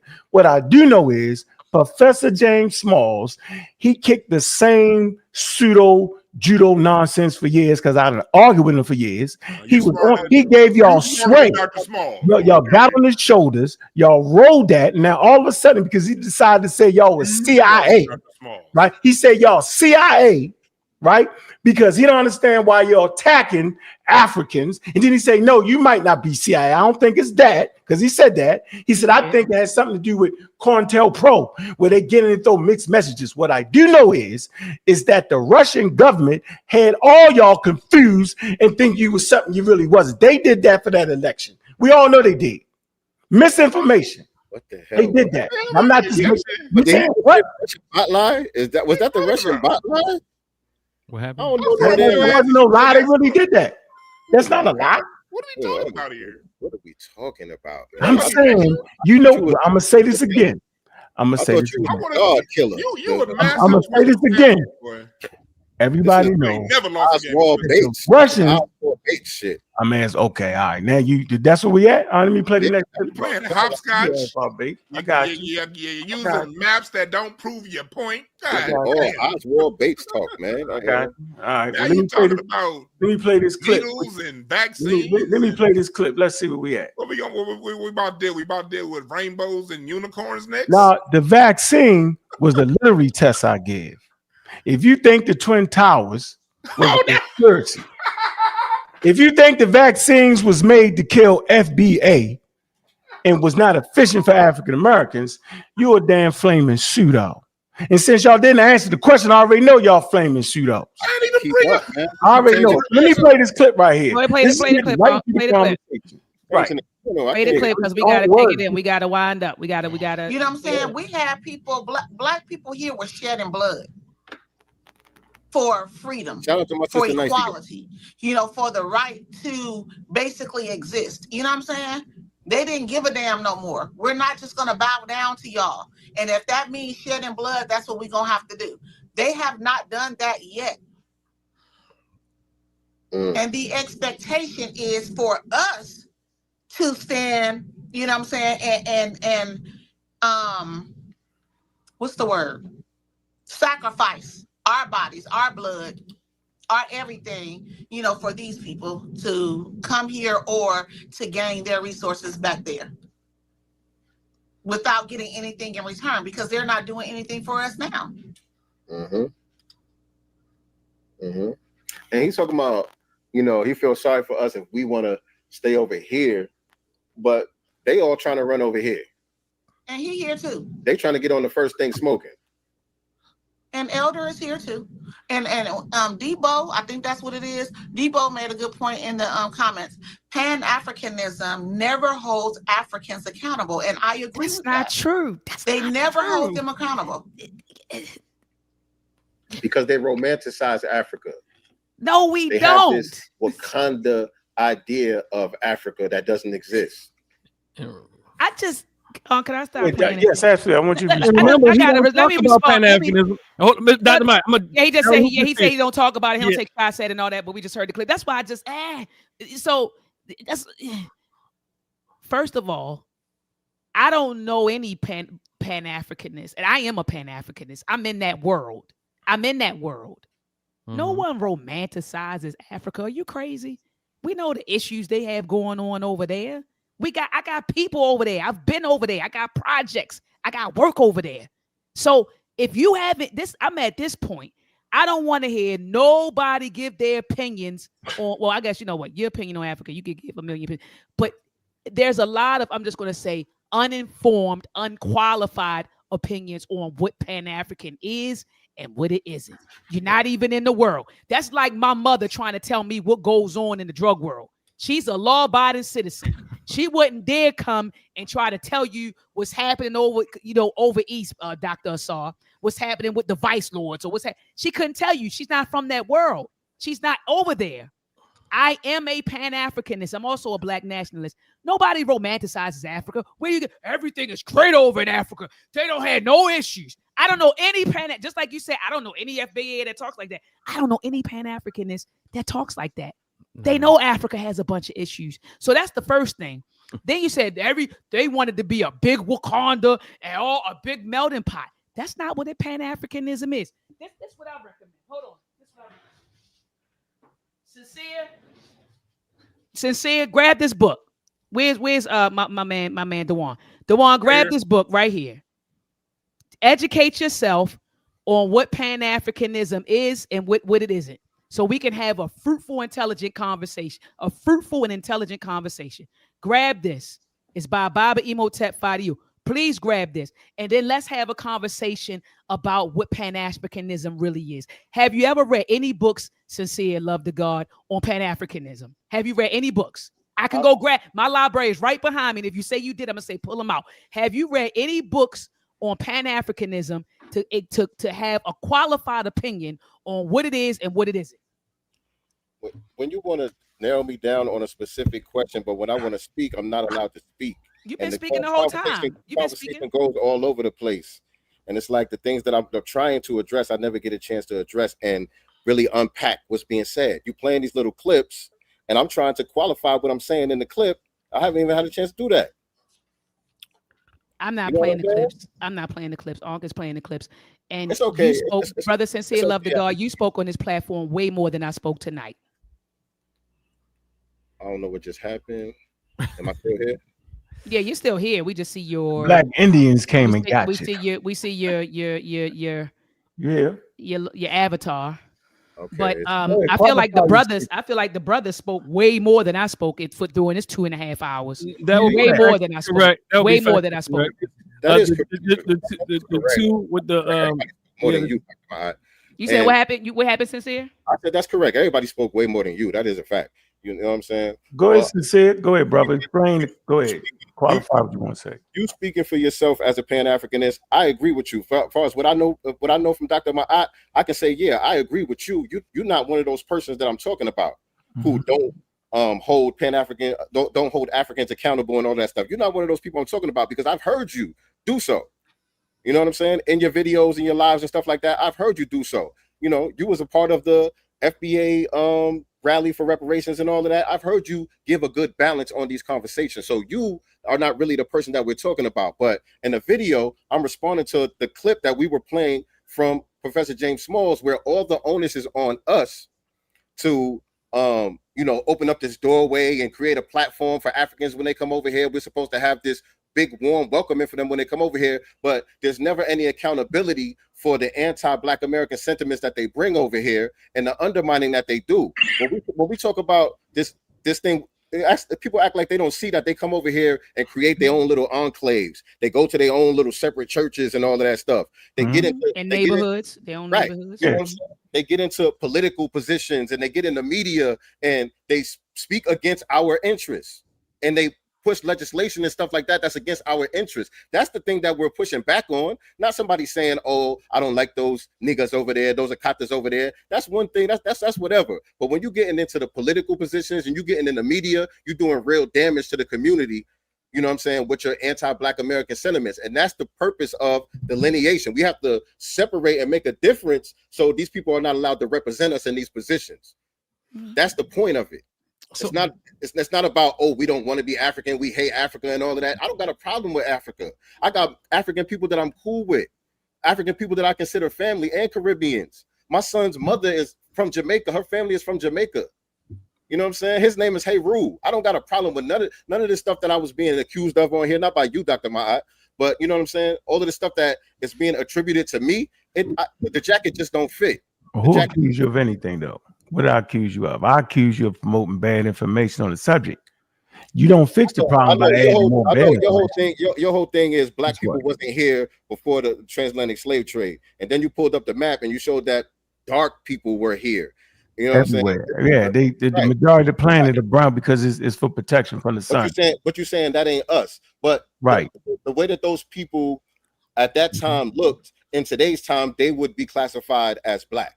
Is that correct? No.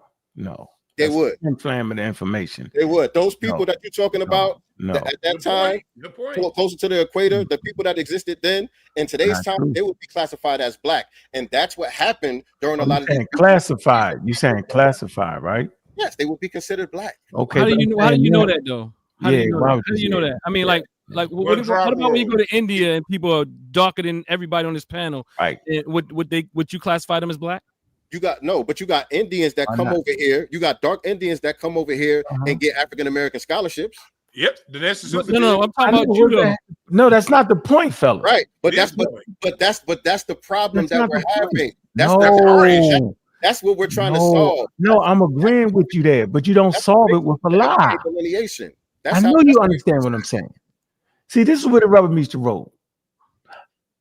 I agree with you as far as colonial powers classified, they racialized them, which was wild. Yeah, they did. Right. They didn't have a comprehensive theory of evolution in the 1600s. So when they seen people, they like, oh yeah, they look the same. Okay, whatever. Right. It's a bunch of crap. I agree with you. I'm not fighting that. I'm saying in 2025. But we live under it though. No, they don't do that. No, it's called scientific racism. It's called scientific racism. We don't call those shots. So we got to deal with the reality that we live in. Yeah, y'all not living in reality because that doesn't happen. In reality, that's how they get classified in the same group as us. When now? Today? Yes, now, today. Who? When? All of these dark non-FBAs that we're talking about. No, sir. Okay, let's say that do happen. Hold on. Yes, sir. Let me say that happen, right? It has to be some finagling though. Yeah, you can't. Finagling. Yeah. It has to be some finagling, and finagling is not going to stop. So what I want to say is there's sorry, but how does that help more bad information on top of people lying and cheating? That's my whole point. Yeah, that has to be some. So brother sincere. Yeah. I really do believe that you're sincere. I'm being real honest. Now, my brother, he started off, then he started turning to a whole. I mean, him and Unc. I don't know what happened with him. Them two. His cheese. Brother Dwann and brother Unc. His cheese slid off the crack. I don't know what he said. My brother just matching energy. Unc started before we even went live. I said, right. Unc did start. Unc did start. Unc, you did. You was back. You was bad backstage. I came in one thing I can say about Unc is that he stayed on the point and then tried to talk around the points.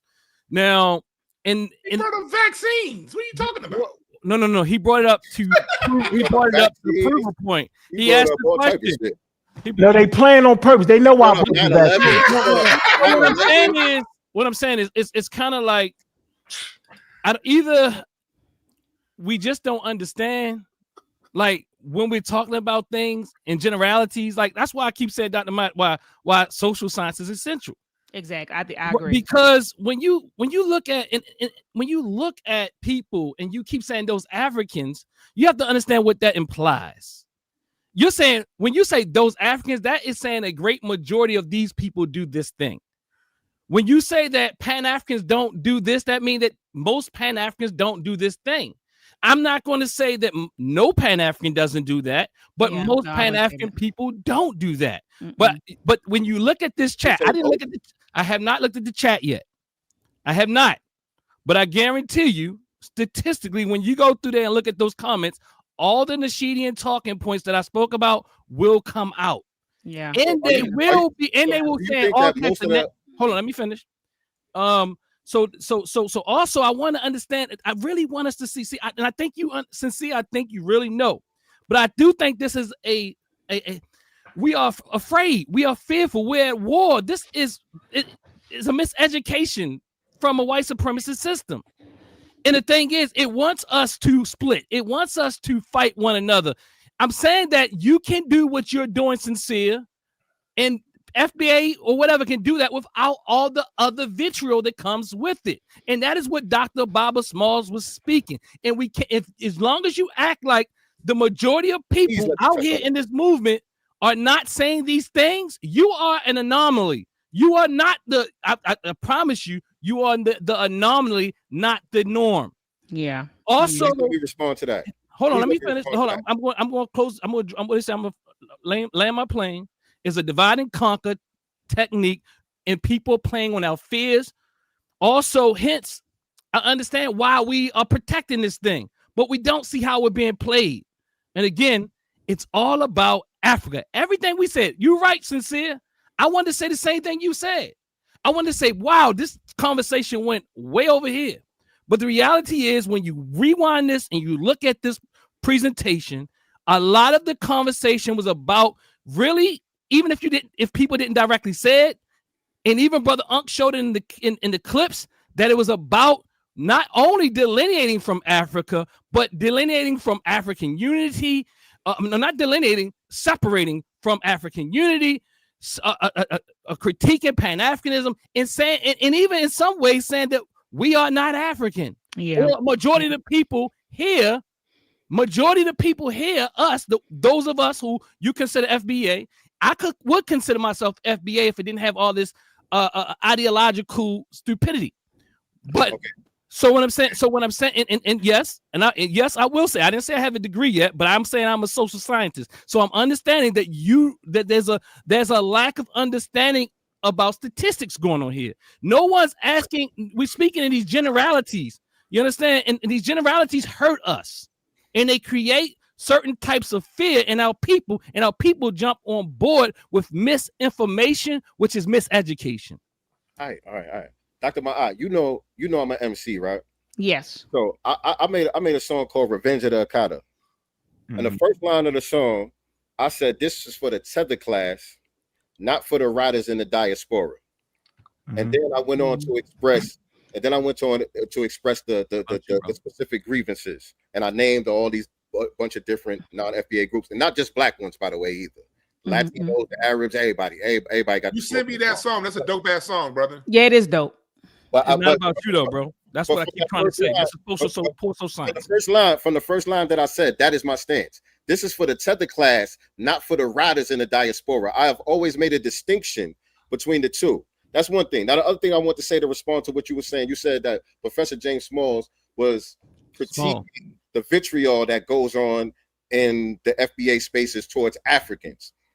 The thing that started this whole conversation was our brother Chase, shout out to Chase McGee, our brother Chase posting the video with Dr. Smalls on 125th Street, speaking, saying the things that he was saying in the video. Everybody know what I'm talking about here. Everybody know what I'm talking about. I don't know. What you talking about? All right. But everything that he said in the video, and even according to him, when he was on your show, he said everything that he said was true. He didn't make up nothing in that video. Everything that he said was true about how the Africans come over here and their disposition towards us. Right? And everything that he said in that video is the same thing that we're saying when we get accused of being divisive, the vitriol that you're talking about and all of that. It's the same exact thing. We're talking about the same people. He wasn't castigating all Africans in that video. He was talking about the tether class. The same way we're not castigating all Africans and Caribbeans. We're talking about the tether class because the tether class is a problem. And we have to point that out. The question? They don't do a good job of pointing it out. I agree with you. Culture, we got coons and Sambos and all that in our culture, but we also have these words in our culture to describe these people, to make these people pariahs within our society. They're not just welcomed in like that. That's not the majority of our conversation. One, and we don't. That's why we have the word Sambo, coon. Do you remember? Do you remember the question I asked Baba Smalls? Which question? Baba Small. I said, Baba Small. I said, in essence, I asked him the question. The question was, can two people or two groups of people be saying the very same thing, but due to the intent, it'd be something very different? And what I am saying again, see, brother, sincere, I truly do. And I'm not trying to be condescending. I'm not saying nothing. I think your heart is in the right place. I listened to even some of the part over there. You feel like Dr. Baba Small was lost, and that's okay. But there is some gaps in what you're seeing. But I'm not saying anything that you're saying. I think the generalities are off. I think your social science is off. I think your statistics is off because no one's asking these questions. And when you throw out sweeping statements, it implants or deposits thoughts and ideas in people's minds. Sweeping statements. So we have to be very careful. And you are when you say sweeping statements like what? Pardon? I just want an example. Sweeping statements like what? When people just listen to the video you just said, right? Y'all generalize Pan-Africans. Y'all say no Pan-African does this, right? I don't know what it was, right? That's a sweeping statement, but it's false. It's false. It's false. You can go and you have to say, well, some don't. But the reality is, if you know, you have to do some research. And the research, even if you did it yourself, you have to go and talk to 10 Pan-Africans. Just go to talk to 10. Listen, I already know that that's true. Like I said, I got plenty of videos where I use. True. Hold on, back up. Hold on, let's qualify what you're saying. So you're talking about science here. What are you saying? What I'm saying is, I know that it's not all Pan-Africans that get down like that or that think like that. But that's what you said. In the video, no Pan-Africans. It was black and white. Okay, maybe it came across that way in that short soundbite. Maybe it came across that way in that soundbite. But I have tons of videos. I have hours and hours. You know what I call it? You know what I call it? I call it split. You can't just go by a soundbite. Like I said, this on Dr. Myatt's show. I said this on Dr. Myatt's show for many times. When we are operating from a place of fear, and FBA is, and I'm not saying we shouldn't protect nothing. Don't get me wrong. But what I am saying is when we're operating from a place of fear, we're not able to hold nuance. We're not able to look at the whole picture. We start to look at the differences and how this one did that and not look at the big picture. You're the one that's erasing the nuance. What happened? You're erasing the nuance. Also, help me out. By just taking that sound bite and making it seem like I didn't. No. I look, brother. I'm not erasing your nuance. I'm saying in that sound bite. I'm not saying that's the only thing you ever said. But what I am saying is that was an example. You asked me for an example, and I gave you one example. You want me to give you others? No. Okay, just understand. I have pointed out, brother. Just understand, brother. Concede pointed out to a point. Africans that do good work. Point, brother. I have a track record of that. See, this is what I'm saying. You have to do some more thinking on this. And Booker T. Coleman's son, just because he's the prince of the prince, don't mean that he's an authority. But what I'm saying is, see, these are psychological warfare tactics. He talking about Baba Cabernet. Because they brought him in. They all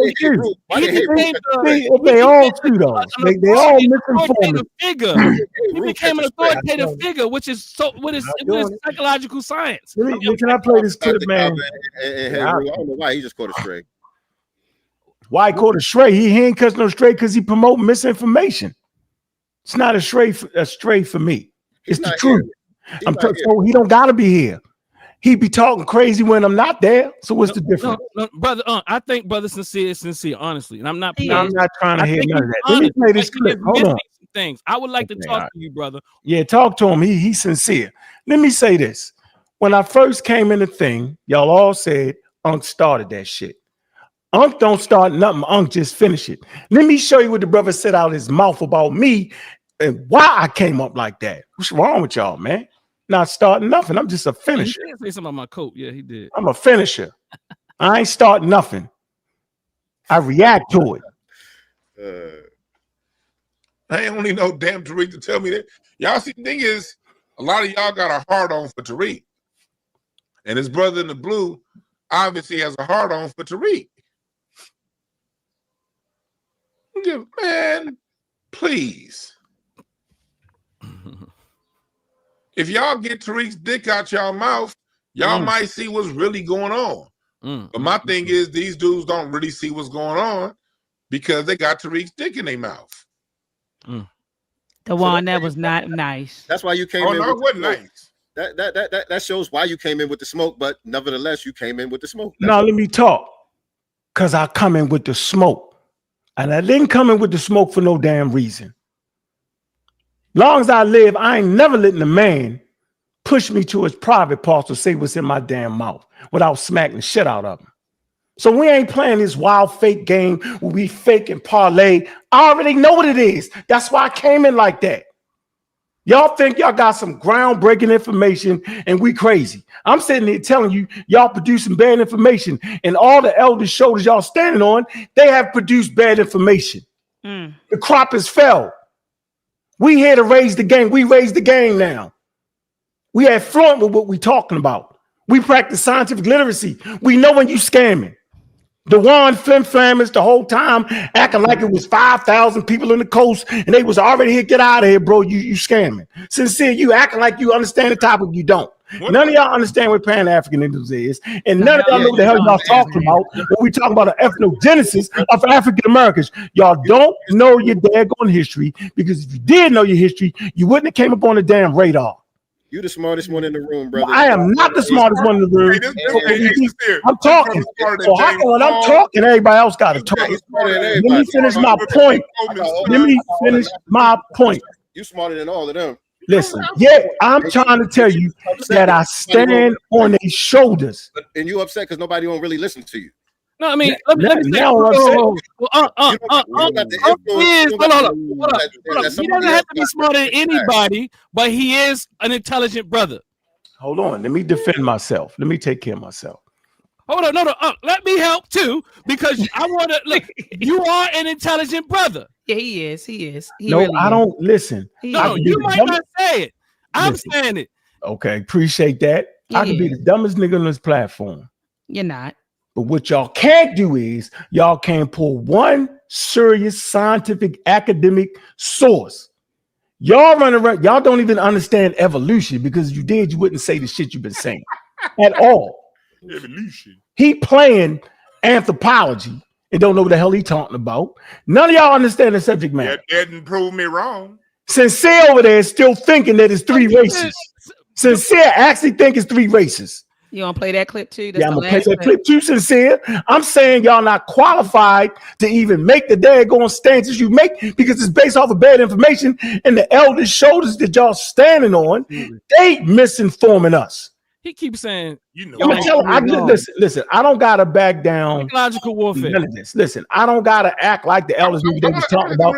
I'm saying they understood to a certain point, and I'm saying the point we are here right now, we promote evolution as a way to understand African American history, bro. And if you can't understand that statement, we use anthropology. We celebrate excellence. They're not hiding who we are, bro. It's all in the textbooks. We can pick up textbooks, not your little crazy pseudo book you picked up. We're talking textbooks.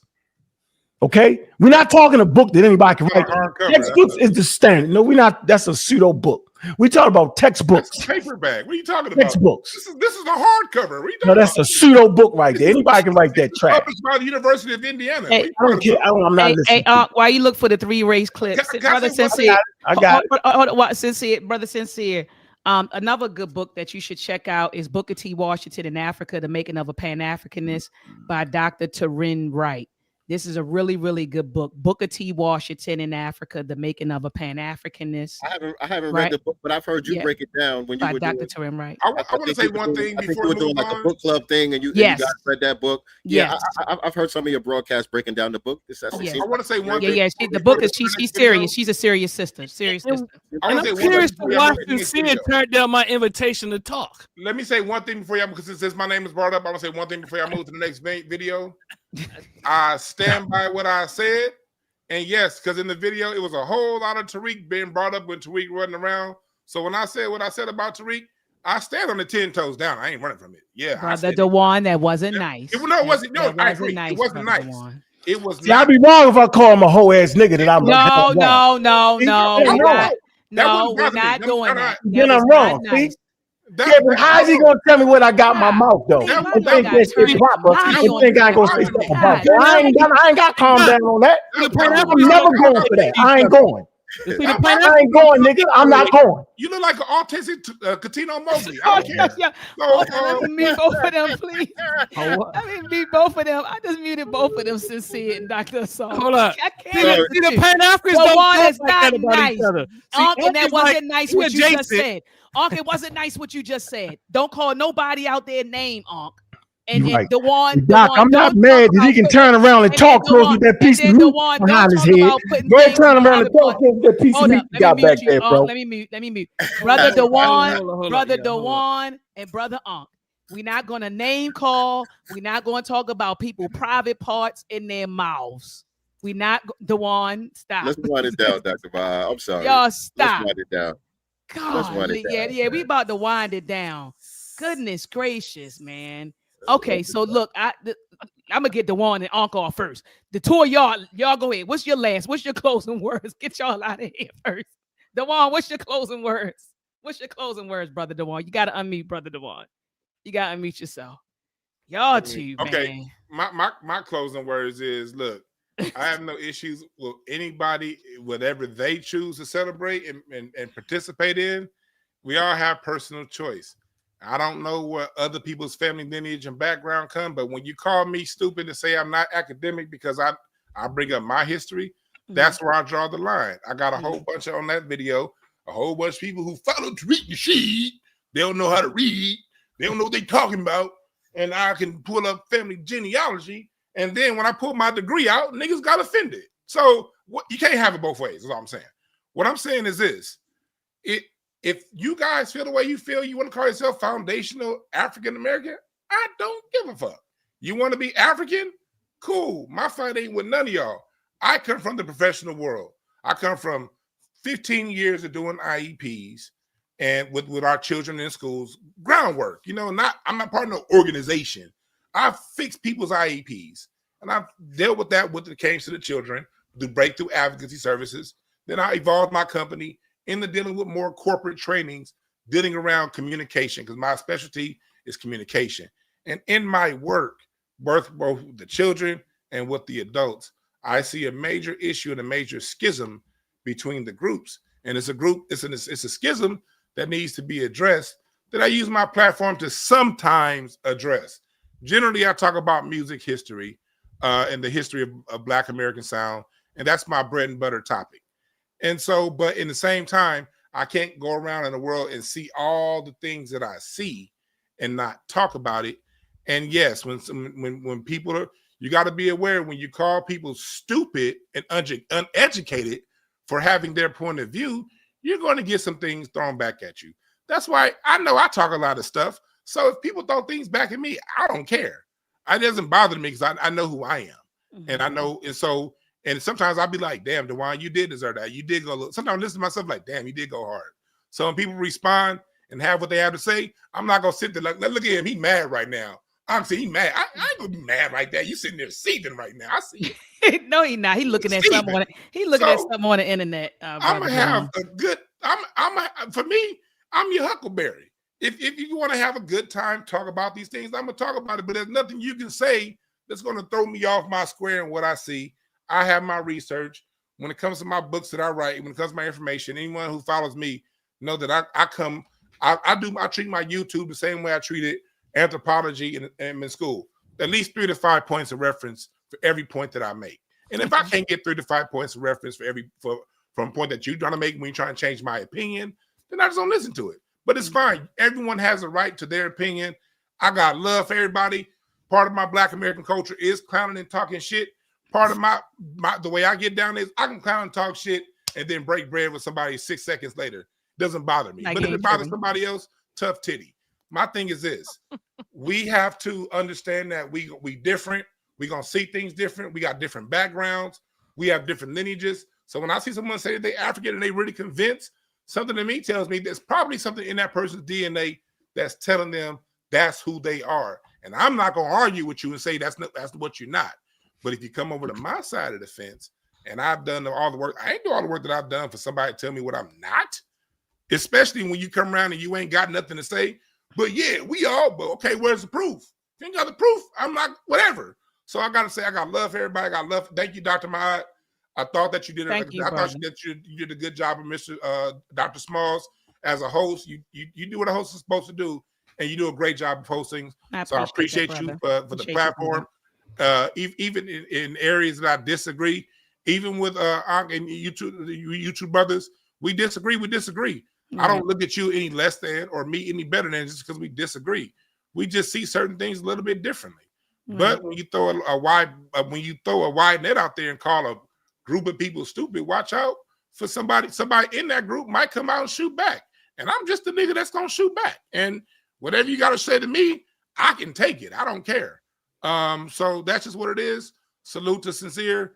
And I think that everybody has a right to feel however they feel. And that's not my business to tell you you're not who you are. But I'm standing 10 toes down into who I am. And on top of that, and so anybody telling me I'm not that, I'm going to reply, and I'm going to have a lot of fun when I reply.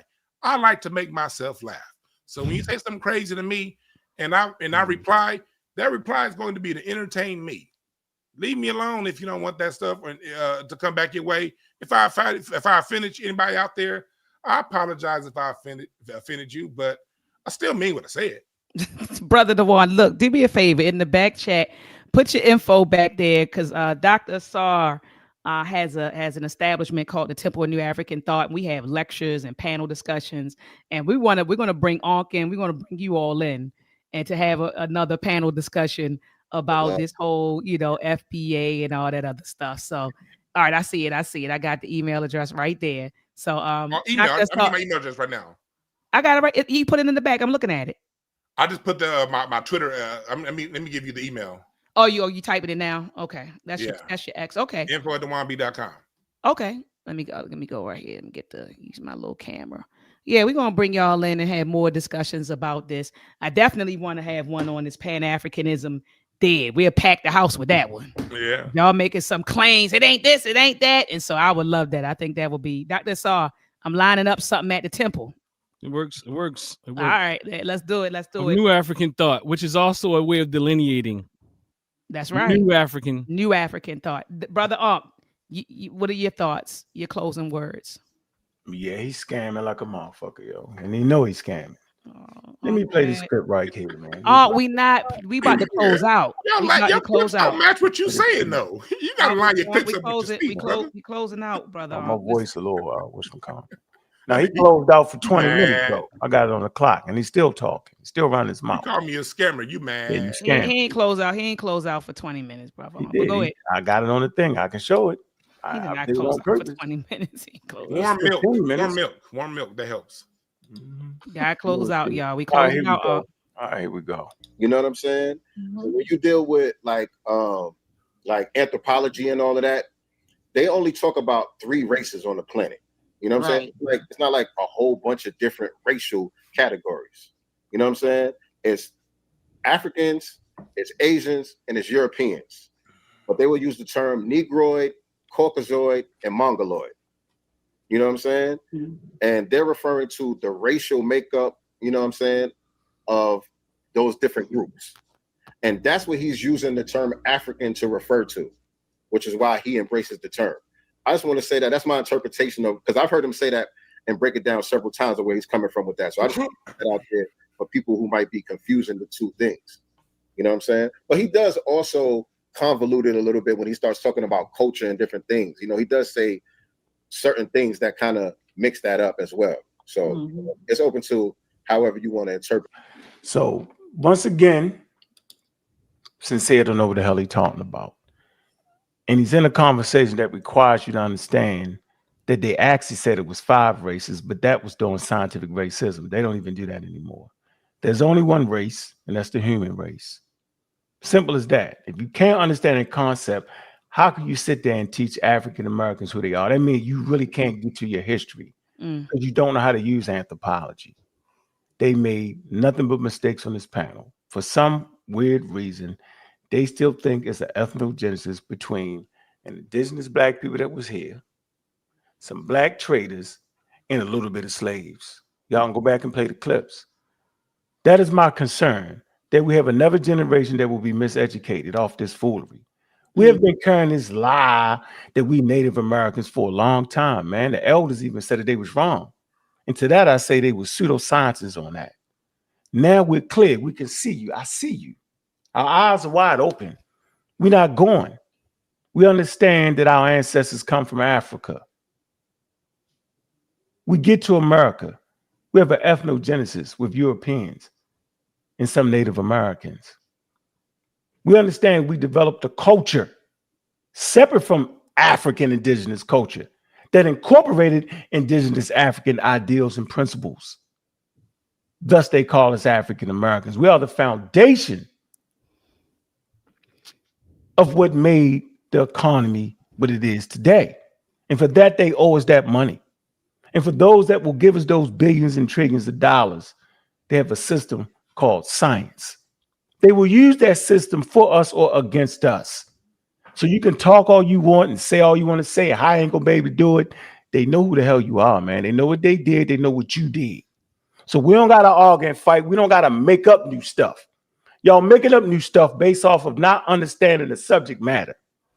I'm never allowing a group of continental Africans, a couple of them, because I ain't like I know all of them, to talk shit, and all of a sudden that make me follow a wild movement that's defiling everything that we all know we come from. Makes no sense. And I'm never making up shit just to get my point across. They came in here tonight and they made it up. They make my man down there swear he a damn Indian. He just won't say it. In his heart, he think you're an Indian. Oh, he won't say it. Lee Sincere say it. Lee Sincere got enough heart to say, yeah, yo, I'm more, you know, I'm with the people, and it was already thank you. See my heart with them thick ass man right here, yo. He Chief Broken Foot. Chief head talking with the meat on the back of it. That's what I'm gonna call you. Meat on the back of your head, chief. Talking. See. I'm stopping. Hey, didn't nobody laugh though? Stop. My point is very, very important here. Just be funny. Just be funny. That's all. My point is here, and it's very, very important though. Let this be a precautionary tale. Cautionary, not precautionary. Cautionary. If you don't understand literacy and scientific literacy, if you don't understand how to get to your damn history, shut the hell up. We don't need more misinformation. If you don't understand what Pan-African or Pan-Africanisms is, shut the hell up. If you're cutting hair and you get off work and you dive on a podcast, if you work in construction site and you get off, you dive on a podcast, know what the hell you're talking about. Because African Americans, we ain't going no more. We're not listening to elders who act like the rocks is crying out. We was here first and we swam and serpent at it. We're not listening to none of that. We have the tools to produce and understand our story. We understand who and what we are. So all I'm saying is, man, y'all two brothers, y'all got to get that straight, man. First, know what the hell Pan-Africanism is. Know it's the difference between being a Garveyite, right? And understanding what Pan-Africanism is and what it ain't. Understand what an ethnogenesis is and don't make that shit up. Knock it off. With that, I appreciate everybody for listening tonight. I enjoyed myself, but I'm never listening to another man tell me what I got in my mouth. Plan or not, I'm never going for that. Appreciate y'all. Appreciate you, brother. Brother Sincere. Brother Sincere, then you, Dr. Asar, and then I'll say my words. I'll be very brief. First of all, thank you, Dr. Ma'at. Much respect to you. Thank you, brother. Appreciate the whole panel, man. I think it was fun, although I don't think it was very constructive. I did have fun. I did enjoy myself tonight, but I'm just being honest. I don't think. Yeah, you was like, it ain't constructive. You was like, I had fun too. I ain't gonna lie, I had fun. It was fun. It was fun. I had a lot of fun, but I just don't think it was very constructive. And I thought it would be, to be honest. I really thought it would be just different. You know what I'm saying? It didn't turn out the way I thought it would turn out. Same. I share your same sentiment. Right. These things happen. You know what I'm saying? We live. You know what I'm saying? It's not pre-scripted or nothing like that. You know what I mean? We got 5 different personalities up here, so I'm not blaming nobody or nothing like that. I'm not mad. You know, I'm just being honest about my thoughts about, you know, how things went and how I wish they would have went. You know what I'm saying? But at the end of the day, nothing but respect for you, Dr. Ma'at. You one of my favorite teachers. Likewise. Teachers, I always big you up. I don't see any real contradictions between what I'm trying to promote and what I see you doing. I don't really see, you know, a real conflict there. You know what I'm saying? So I'm going to continue to do what I do, and I'm still learning. I'm still growing. I don't think I know it all and I got it all together. You know what I'm saying? So it is what it is as far as that. I seen people in the chat asking about the song that I mentioned, Revenge of the Akata. All my music, well, most of my music is available on whatever streaming platforms you use. You just type in Revenge of the Akata. I don't think nobody else got a song called Revenge of the Akata. I don't think so either. You should be able to get the song, and you know, you get access to the rest of the music as well. Other than that, I'm at Sincere Love the God on all social media platforms. And Asar, I know you invited me to have a conversation with you or whatever the case may be. I'm open to it, but we would definitely have to discuss some parameters and what exactly we're going to be talking about, because this right here, I'm really not with it. You know what I'm saying? Going all over the place. Like if we're going to talk about something, I want to know exactly what we're going to be talking about and focus strictly on that. You know what I'm saying? And you saying if you come to Baltimore? No. He said he wanted to have a conversation with me. I'm thinking you're talking about like a live conversation. You know what I'm saying? No, I'm just talking about behind the scenes. Oh, okay. I'm talking about real life stuff. I'm not talking about online. Oh, okay. So I misunderstood you. Oh, you just wanted to highlight him offline. Okay. Because I close with that. Like I said, I'll be real brief. Because this on you, Dr. Asar. Because I do believe the brother's sincere.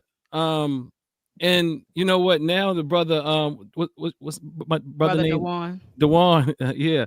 Brother Dwann. Now I knew I saw you before when the whole thing about the hip hop thing with Tariq Nasheed. Although I can disagree with Tariq Nasheed, I do think that some of his points around hip hop was accurate. Was it also used as a tool of division? Some can argue that, but nonetheless, I did listen to you, Dwann, around that period, and I think you were making very cogent points, honestly. So I do remember you then. So I can hold nuance, right? Brother Sincere, I really do think that you truly are fighting in a way to protect us and get us in your way that you think what you think we deserve. I do think, though, we have to understand how messaging works and how we say things. And when we speak in generalities and all these other things that we're saying are harmless, I think social science will show you that it's not harmless. So we have to be more responsible with our messaging and the information that's out there. Yes. I think that the way that you all were speaking about Baba Small, and I'm not saying that you were trying to like, it did sound condescending, like y'all were giving him a lot. Well, he's kind of older, you know. Yeah, it's he's our old time now, you know, all that type of thing. And as if somehow, you know, my argument would be that even when he's wrong, I don't think anybody could really have he would be a hard person to pin down with the amount of information that goes to those brain cells, you know, in a real sense, you know. But what I'm saying is, I do agree that a lot of our elders have put out misinformation, and not just misinformation, because in 20 years, we will be saying we put out misinformation. So I don't know if I automatically call it pseudoscience all the time, but some people who hold on to it and they continue to operate in that vein, yes, that's when it becomes pseudoscience. Yes, that's my point. Yeah, so somebody said Drewski Tuesday. Say it again. I was reading the chat. Okay, so I want to do, Doc, I'm closing out. No one is speaking anecdotal. I think we have to be clear, and I think that we really have to practice discipline when we're talking about these things. There's no discipline going on. We really don't know what we're saying, and you might mean one thing, but once you say that no Pan-Africanists, we have to have training in how to say things in different ways.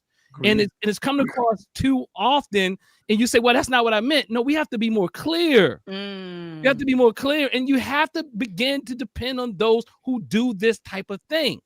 I'm saying that people who are trained in these things, you need to depend and talk to your brothers and sisters who are actually academics in this sense, and really can be more clear and help polish the argument, refine the argument, and the thought leader. What I'm saying is not qualified. Whether or not we want to call the dear brother a qualified leader, I mean, a leader or not, he's at least a thought leader, right? So no one is telling you who you are. Anecdotally, you can identify how you want to. If you want to identify a certain way, Indian and all that, I am not going to debate you about who you are. I'm not talking about you, Brother Sincere.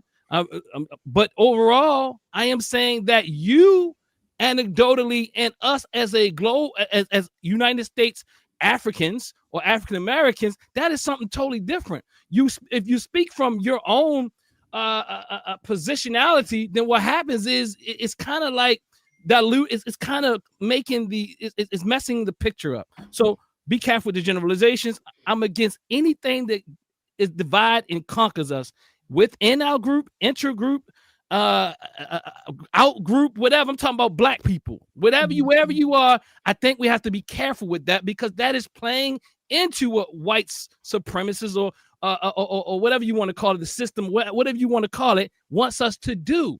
It's enough of that going on with these gender wars. So this is no difference than the gender wars, the feminists in the manosphere and all that stuff.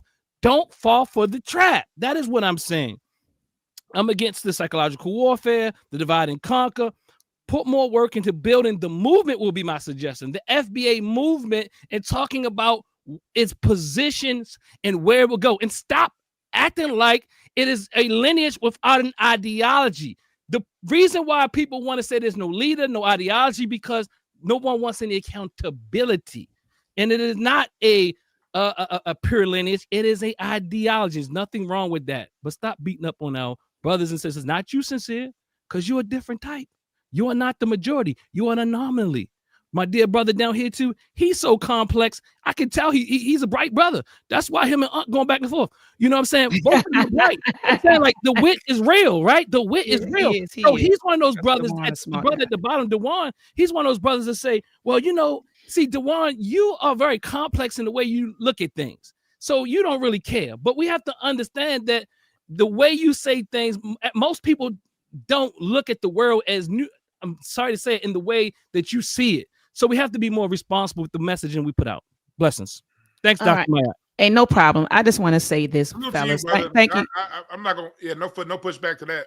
All right. I just want to say thank you all, everybody, Brother Ankh, Brother Sincere, Dr. Asar, and Brother Dwann for coming on. I know we were going strong for 3 hours, and I do agree with Brother Sincere. Like, we did go off topic, right? We supposed to be addressing the interview, and then it went from addressing the interview to addressing the ideas surrounding, you know, FBA. Hold up. While everybody was talking, I didn't cut nobody off. No, I wasn't trying to cut you off. Yeah, let me finish my thought. I just let everybody close out. I went from Brother Dwann to you, to Sincere, to Asar, and it's like, as soon as I opened up my mouth, it was like, yo, like, yo. I wasn't trying to. That's what happened, though. I just want to finish my thoughts. I allow everyone talk, and if people go back in this, people that have been watching can say she talked the least out of everybody tonight. Literally. And then when it's time to close out, I just told everybody, hey, Brother Dwann, you go first.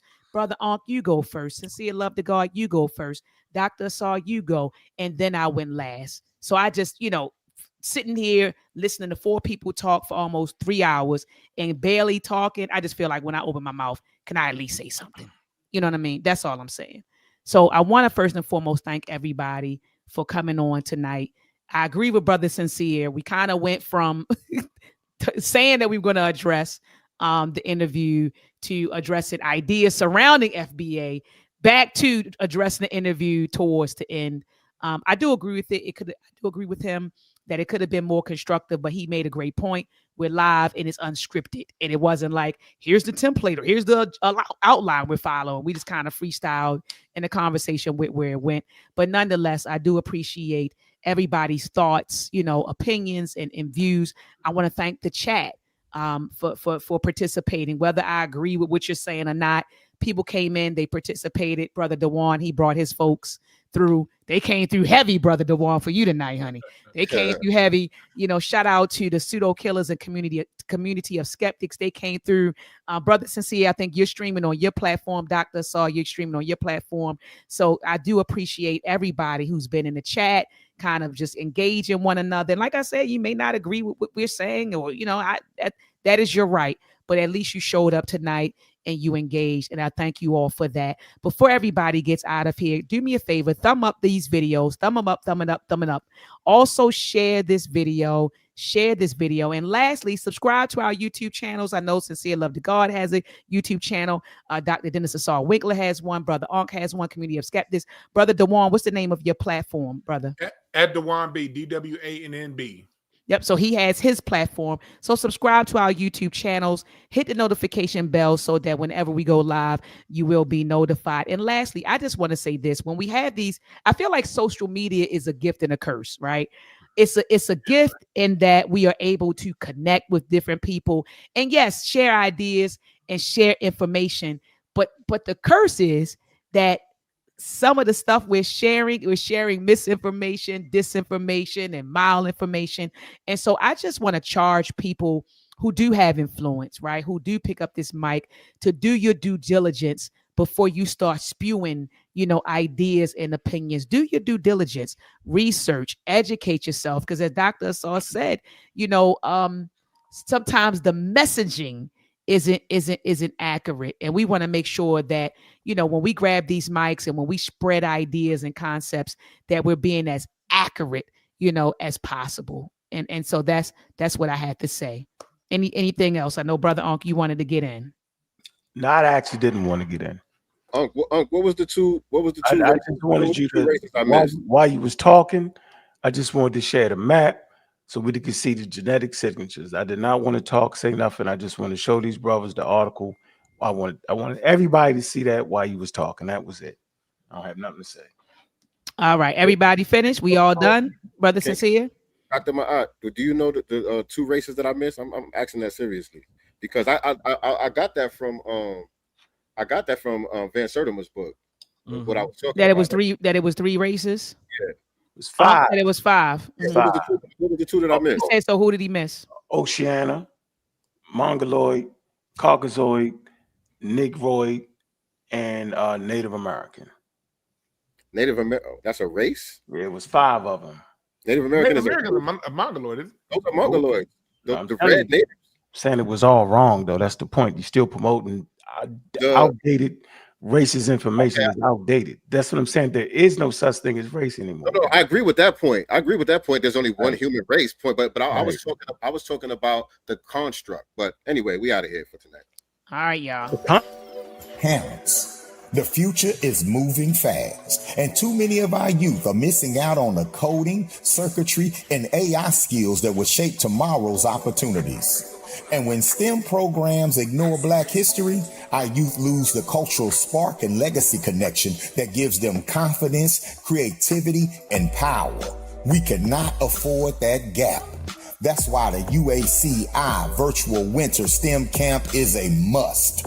From December 29th, 2025 through January 2nd, 2026, our youth will code, build microbit circuits, explore real AI tech, all while connecting STEM to the brilliance of their African heritage. Spots will go fast, so go right now to UACISTEMcamp.com and enroll your young geniuses today.